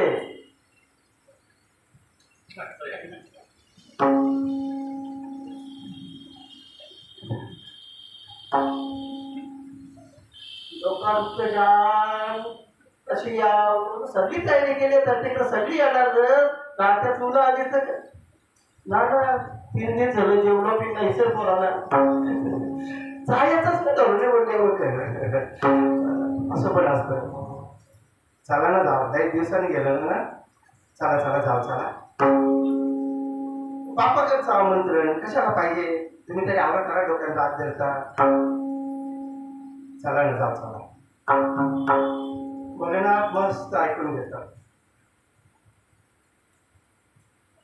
सांगतात बरं असं कुठे शास्त्रात सांगले तर बापाच्या घरचं कशाला आमंत्रण पाहिजे वा नाही शास्त्राचा अभ्यास केले काय तिथं जाऊन आपला अपमानच होणार आहे. तू म्हणतेस ते बरोबर आहे पण ते अंत सत्य आहे. आपल्या भावाकडनं आपल्या बापाकडे जाण्याकरता बोलवलंच आलं पाहिजे असं काही नाही. पण ते कोणाच्या बाबतीत ते आपल्याशी चांगलं नातं ठेवून वागत असतील तर आणि त्यांनी आपल्या बरोबर भांडण केलेलं असेल ते आपली इज्जत करत नसतील ते आपला द्वेष करत असतील तर त्यांच्याकडे जाऊ नये. कथांमधून हे पण शिकायचं आपल्याला. चांगला भाऊ सैल असेल त्याला जमला तर मग ते बहिणीला आज्ञा बनवायचा दुनियाला बोलवली ना मला काही ना बोलवली संबंध चांगले आहेत ना त्याला माहित आपली बाई काही लागणार नाही येईल एक फोनवर मला सगळ्याला बोलवलं आता फोन करतात असं नाही. आता त्यांच्यामध्ये भांडण असेल ना तर मात्र तिथून जायचं नाही त्याच्या अगोदर भांडण पण साधं नाही असा आता विकोपाला गेलेला भांडण तुझे बापासनी बघा तुला माहीत ना काय शिव्या दिल्या त्या दुसऱ्या कुठला जावई असतं ना ते त्याला दाखवलं असतं जावयाची जात काय असते ती. आता मला लोक भोळा बोलतात ना म्हणून ते भोळा शब्दाची किंमत राखावी लागली मला नाही तर काही खरं नव्हता. वाचूनच दाखवतो ना भगवंत काय म्हणतात हे सुंदरी तू जे म्हणालीस ना आपल्या बंधुजनांकडे न बोलवता गेलो पाहिजे ते योग्य आहे. परंतु जेव्हा त्यांची दृष्टी अतिशय प्रबळ देह अभिमानाने उत्पन्न झालेल्या त्या अहंकार आणि क्रोधामुळं द्वेषयुक्त होतील त्यावेळेला मात्र त्यांच्याकडे जायचं नाही. ऐक बरं या अर्थशास्त्र मला नको सांगूस पुढचं आहे खरं शास्त्र. विद्या तप धन सुदृढ शरीर तारुण्य आणि उच्च कुळ ही सत्पुरुषांचे गुण आहेत. सत्पुरुषांचे जे गुण सांगितले जातात 6 गुण. कोणते गुण ते विद्याधर असतात तपश्चर्याने पूर्ण असतात धनाचा साठा मुबलक असतो त्यांची शरीर सुदृढ निरोगी असतात नेहमी तारुण्य त्यांच्याकडे दिसेल बिना मेकअपचा पण ते तरुण दिसतील 70 वर्षाचा जवान वाटेल. उच्च कुळ हे सत्पुरुषांचे गुण आहेत कारण त्या गुणामुळेच त्याचा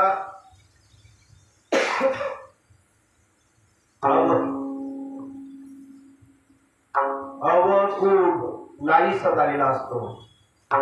आणि ज्यांच्याकडे अवगुण वाढलेले असतात जे दोषयुक्त असतात ज्यांची विवेक शक्ती नष्ट झालेली असते त्यांच्याकडं ज्यांची कुटील बुद्धी जे भुवया चढवून डोळे वटारून दुसऱ्याकडे पाहतात ज्यांचं मन चंचल आहे असे जे भावपण जरी असले तरी त्यांच्या कार्यात जायचा नाही. त्यांनी त्यानं तेव्हा त्याचं घडलेल्या वेगळाच अर्थ काढाल भागवतामध्ये निघला बाबा त्यांच्या कार्यात जायचा नाही जास्ती लांबला पडेगा हो ते बबल मारून मी सगळा था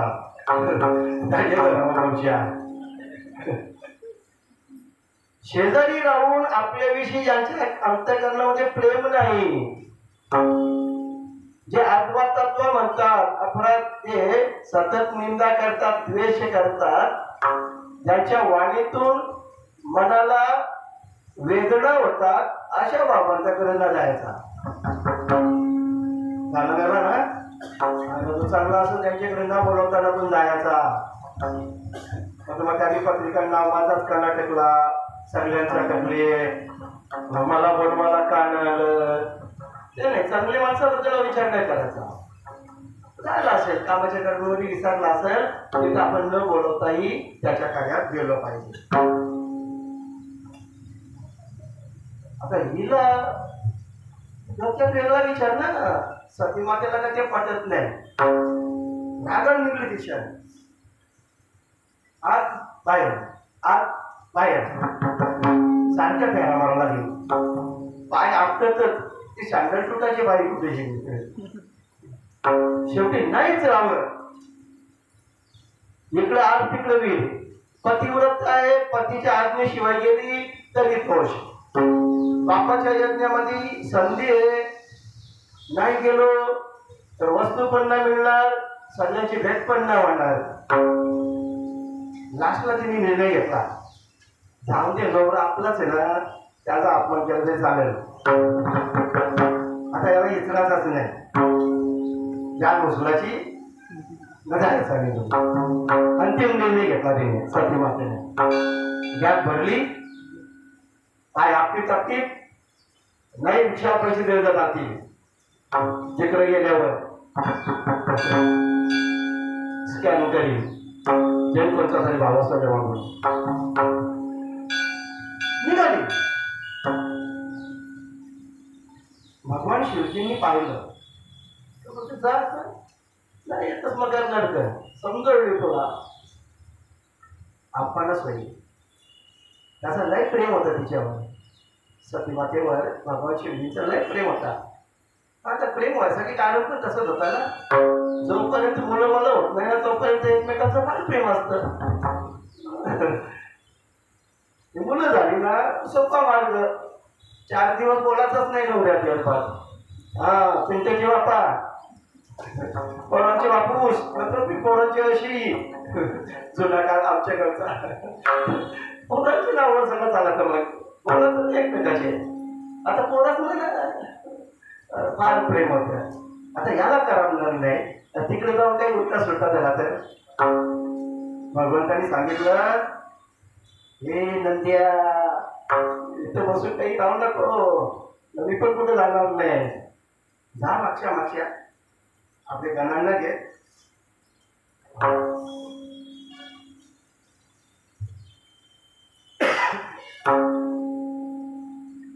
सती माता पुढे पुढे आणि हे सगळं मगरशा वहिनी थांबा, वहिनी थांबा, आईसाहेब थांबा, तसंच नका जाऊ, तुमच्यासाठी आम्ही सजून आलोय. सगळं जायचं पार्किंग नाही तुम्हाला, तुम्ही का सामान्य थोडेच ते बोलतील ना बेकारी म्हणून चालत नाही. आईसाहेब जायचं नाही, आम्ही आहोत. मगाशी तिलाही बरं वाटलं जरासा, जाऊन काही का असेल ना, आपली सोय तर झाली ना. सतीमाता निघाली आणि दक्षाच्या या यज्ञ मंडपापर्यंत जाऊन पोहोचली. यज्ञ मंडपामध्ये पोहोचली, बघितली आपल्या बहिणी, आपले मेहुणे, त्यांची पोरं पुरं धावतात. सगळ्यांना मस्तपैकी जागा बसायला दिल्या. ब्राह्मणांमध्ये तो मंत्राचा वेदाचा घोष, जशी काही स्पर्धा सुरू आहे एवढे मोठे मोठ्याने ते म्हणतात. सगळीकडे ब्रह्मर्षी देव चांगल्या चांगल्या आसनांवर विराजमान झालेले, माती लाकूड लोखंड सोने यांची पात्र, त्याचप्रमाणे गर्भासन हरिणजिण इत्यादी प्रकारची आसनं निर्माण केली होती. तिने ते सगळं पाहिलं आणि नेमकी जाऊन आपल्या बापाच्या समोर उभी राहिली. नीतीला मान्य तेच झालं. आपली मुलगी, तिला इच्छा होती, तिच्या आकांक्षा होत्या, बापाने विचारावं बाय कशी कोणी बरी असणार, कशी आहेस, एकटीच आहेस का. सगळ्या अपेक्षांवर पाणी फिरलं गेलं. वापस निघून फिरवला, जशी काही तुला ती ओळखतच नाही.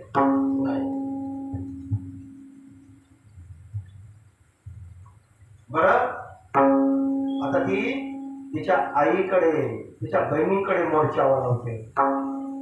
आईच आहे ना ती.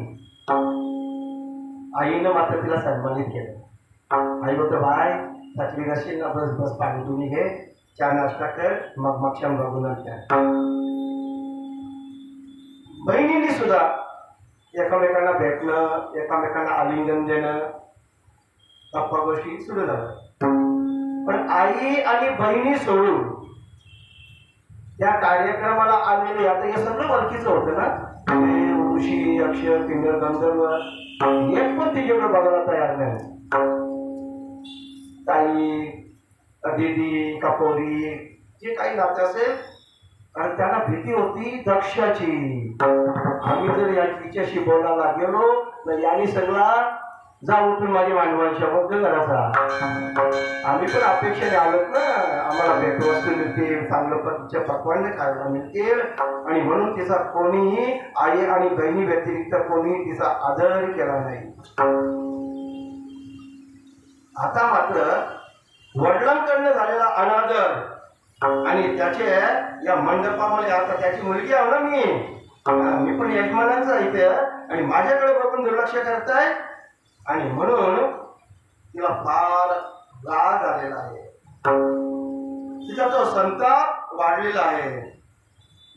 यज्ञ मंडपामध्ये माझा एवढा मोठा अनादर, परत तिने आजूबाजूला लक्ष बघितला. ते ब्राह्मण देवता यज्ञामध्ये जो देवतांचा भाग देत होते ना, तिथं भगवान शिवजींसाठी भाग नव्हता. भगवान शिवजींना बसण्याकरता खुर्ची रिकामी ठेवली नव्हती. आणि अशा रीतीनं हे सगळं ज्या वेळेला तिने पाहिलं, तिच्या अंगाचा तिलपापड झाला. त्यावेळेला तिला असं वाटलं का या संपूर्ण विश्वालाच भस्म करून टाकावं. अरे हे कोणाचा द्वेष करतात? दक्ष माझ्या पतीचा द्वेष करतोय. तो तर कोणाच्याच वाट्याला जात नाही, कोणावर रागवत नाही, कुठली अपेक्षा ठेवत नाही. तिने हिंमत केली. बापाला जाब विचारला पाहिजे, पण बाप आहे, त्याचा अपमान पण होता कामा नये. बोलण्यासाठी जी हिंमत लागते ती हिंमत या अंगामध्ये नाही. तरी कसं तरी तिनं ते धैर्य एकवटलंय. थरथरणाऱ्या होटाने तिचे होट आता थरथरा लागले, काय शब्द बोलावा. आणि मग ती बापाच्या समोर उभी राहिली. बाबा ऐका, या आख्या त्रिभुवनामध्ये, या ब्रह्मांडामध्ये शंकरापेक्षा कोणीच मोठा नाही. या सर्व जीवांचा धाता ज्याला म्हटलंय, धारण करणारा तो भगवान शिवजी.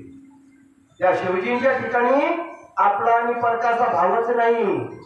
त्याला कोणी प्रिय आणि कोणी वैर असं अजिबात नाही, कारण तो सर्वांचं कल्याणच करतोय. त्यांना विरोध करणारा अख्ख्या ब्रह्मांडामध्ये तुमच्याशिवाय एक पण नाही. आता तिचा रागाचा बघा, तुम्ही एकटेच असे आहात का त्यांचा द्वेष करताय? कुठं पण जा, त्यांचा द्वेष कोणीच करत नाही. हे द्विजवर, हे ब्राह्मण, आपल्यासारखेच लोक गुणांमध्ये दोष पाहायला लागले. पण भगवान शिवजी त्या गुणांमध्ये दोष करत नाही. साधू पुरुष कोणाचे दोष मानत नाही. ते तर उलट साधू पुरुष काय करतोय, दुसऱ्यांच्या अंगी एक जरी सद्गुण असला ना तरी त्याला मोठं करतात. म्हणजे दुर्जन आहेत, 99 गुण असले, एक दुर्गुण असला तरी त्याला लाथाडतात, त्याचा स्वीकार करत नाही. दुष्ट या शवरूपी हा शेवच आहे ना, त्याच्यावर आत्मा निघून गेल्यावर लगेच बॉडी येईल. प्रेत आलंय का?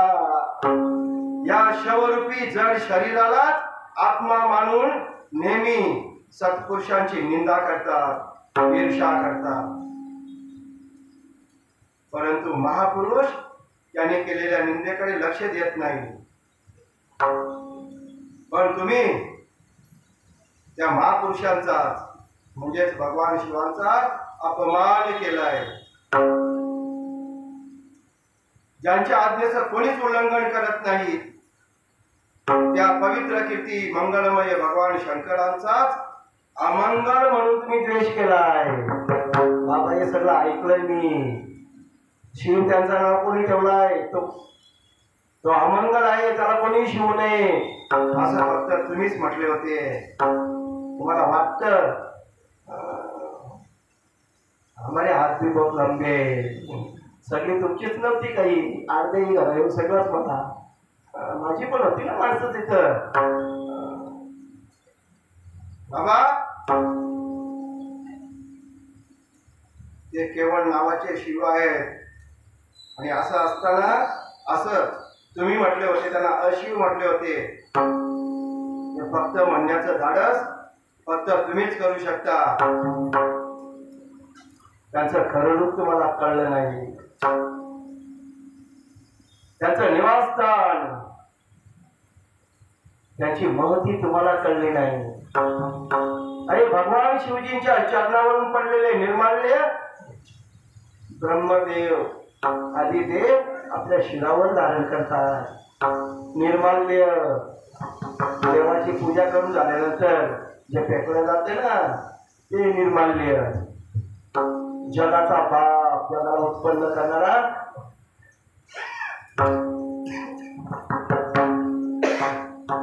ब्रह्मदेव कुठे धारण करतो? आपल्या डोक्यावर धारण करतो. अशी त्याची मती आहे. तरी पण तुम्ही त्यांचा एवढा मोठा अपमान केला. हे जर दुसरं कोणी बोललं असतं ना तर त्याची जीभ छाटून टाकली असती, नवे नवे त्याचं मुंडकं छाटून टाकलं असतं. पण हे म्हणणारा माझा बाप होता. आणि आता तुम्हाला बाप म्हणून घेणं हे सुद्धा मला लाजेनं मान खाली घालावी. तो मला बाप नाही, तो मला मिळालेला शाप आहे असं वाटतं की काय? तुमची कन्या म्हणून घ्यायला मला लाज वाटते. कुठल्या नाकाने सांगू हा माझा बाप आहे?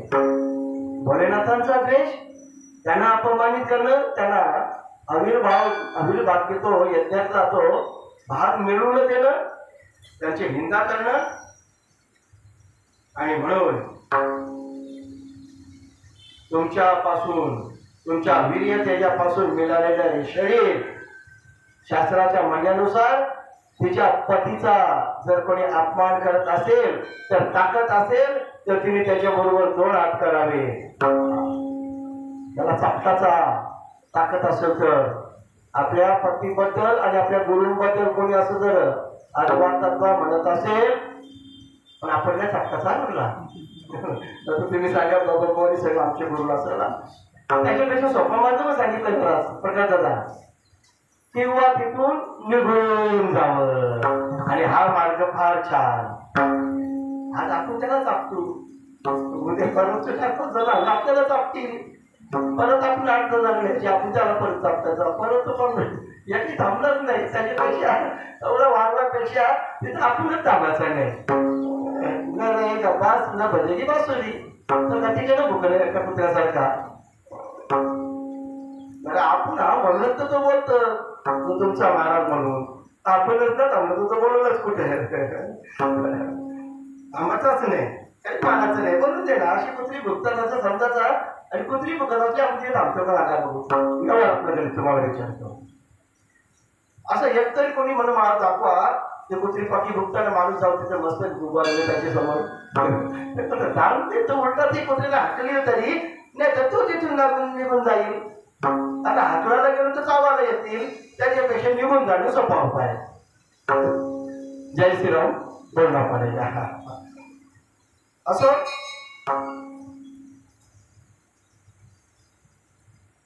म्हणण्यापेक्षा देवाचं नाव घ्यावं ना मस्त पैकी. आणि देवाचं नाव घ्यायची आता वेळ पण आलेली, बराच वेळ आपण घेतलं पाहिजे ना, घेतलंच नाही का. असं अजून आपल्याकडे 7-8 मिनिटं आहेत, त्याच्यामध्ये थोडीशी कथा पुढे सरतो. बस एकच काम. ब्रह्मर्षी देवर्षी नारदांनी जो विडा गळ्यामध्ये घेतलाय, कोणी निंदा कोणी वंदा, बस आपल्या आपल्या मस्तीमध्ये राहायचं आणि मस्त पैकी श्रीमन्नारायण नारायण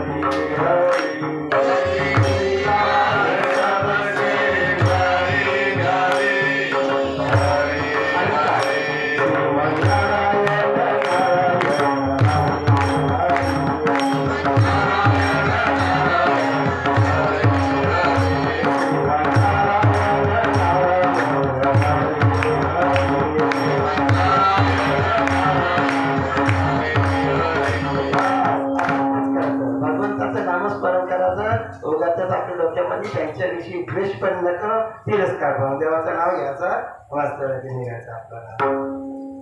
बाबा मला लाज वाटते. आता तुम्हाला माहित नाही, तुम्ही समजता गरीब. आम्ही जर ठरवलं ना, आमचे ऐश्वर्य अव्यक्त आहे, ते व्यक्त करत नाही म्हणून.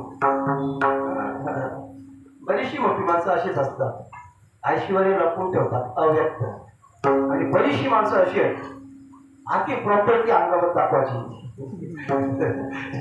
बोलला पडेगा व्यक्त करून दाखवतात. महापुरुष त्यांचे सेवन करू शकतात, आपल्या जवळ ते ऐश्वर्य नाही. असं ऐश्वर्य आमच्याकडे आहे. पण बाबा तुम्ही ज्यांना डावलूने करताय, आणि म्हणून तुमच्याकडनं हे होणारं कर्म निंदे कर्म म्हणून गणलं जाईल. खरंच तुमच्यासारखा दुर्जन बाप मला भेटला. मला या गोष्टीची लाज वाटते. जे महापुरुषांचा अपमान करतात आणि त्यांच्यापासून होणाऱ्या जन्माचाही मला धिक्कार असो. ज्याने अपमान केला ना महापुरुषांचा, आणि त्यांच्यापासून माझा जन्म झाला आहे. याच्या पुढं जर मला कोणी दक्ष कुमारी किंवा दाक्षायणी, माझ्या नवऱ्याला हे नाव फार आवडतं. ते लाडात असले ना का मला ते सती म्हणून नाही नाव घडत, ते लढीवाळपणे मला ते दाक्षायणी किंवा दक्ष कुमारी असं नाव होतं. आता मला ती लढीवाळपणे प्रेमाने मागलेली हात शिवीसारखी वाटेल, कारण त्या अशा निंद्य कर्म करणाऱ्या त्या दक्षाची मी मुलगी आहे. मला ती आठवणी करतो होऊन देता कामा नये. आणि म्हणून या शरीराचा मी त्याग करते. मैत्रेयी म्हणतात, शत्रुंजय विदुरा त्या यज्ञ मंडपामध्ये दक्षाला एवढं बोलल्यानंतर त्या सतीनं मौन स्वीकारलं आणि ती उत्तर दिशेकडे निघाली. ती जमिनीवर बसली. पिवळे वस्त्र तिने परिधान केले होते आणि तिने आचमन केलं, डोळे मिटलं, आसन लावलं आणि ती योग मार्गामध्ये प्रविष्ट झाली. प्राणायामाच्या माध्यमातून तिनं प्राण आणि अपान एकत्र केलंय, नाभी चक्रामध्ये स्थिर केलंय. नंतर ते उदान वायूला नाभी चक्रातून वर वर वर षटचक्रांचं भेदन करून पूज्य सतीनं हृदयात स्थित असलेला तो वायू कंठ मार्गाने भ्रुकुटीच्या मध्यभागी आणला, साधनेचा मार्ग. आणि मग तिने पूजनीय असलेल्या त्या भगवंतांना मोठ्या आदरानं आपल्याला मांडीवर घेतले असं चित्र तिने पाहिलं. आणि मग त्या महातपस्विनी त्या सतीनं आपल्या संपूर्ण अंगामधून वायू आणि अग्नीची धारणा केली आणि आपलं हे शरीर पंचमहाभूतांचं अशा रीतीनं त्या योग साधनेच्या जोरावर योग मायेमध्ये जाळून भस्म केलं. बोला सती माता की. आणि आता पुढचं भांडणांवर तर काही 1-2 मिनिटात थोडं सांगण्यासारखं आहे. आज 58 झालेलेच आहेत. आणि आता 1 मिनिट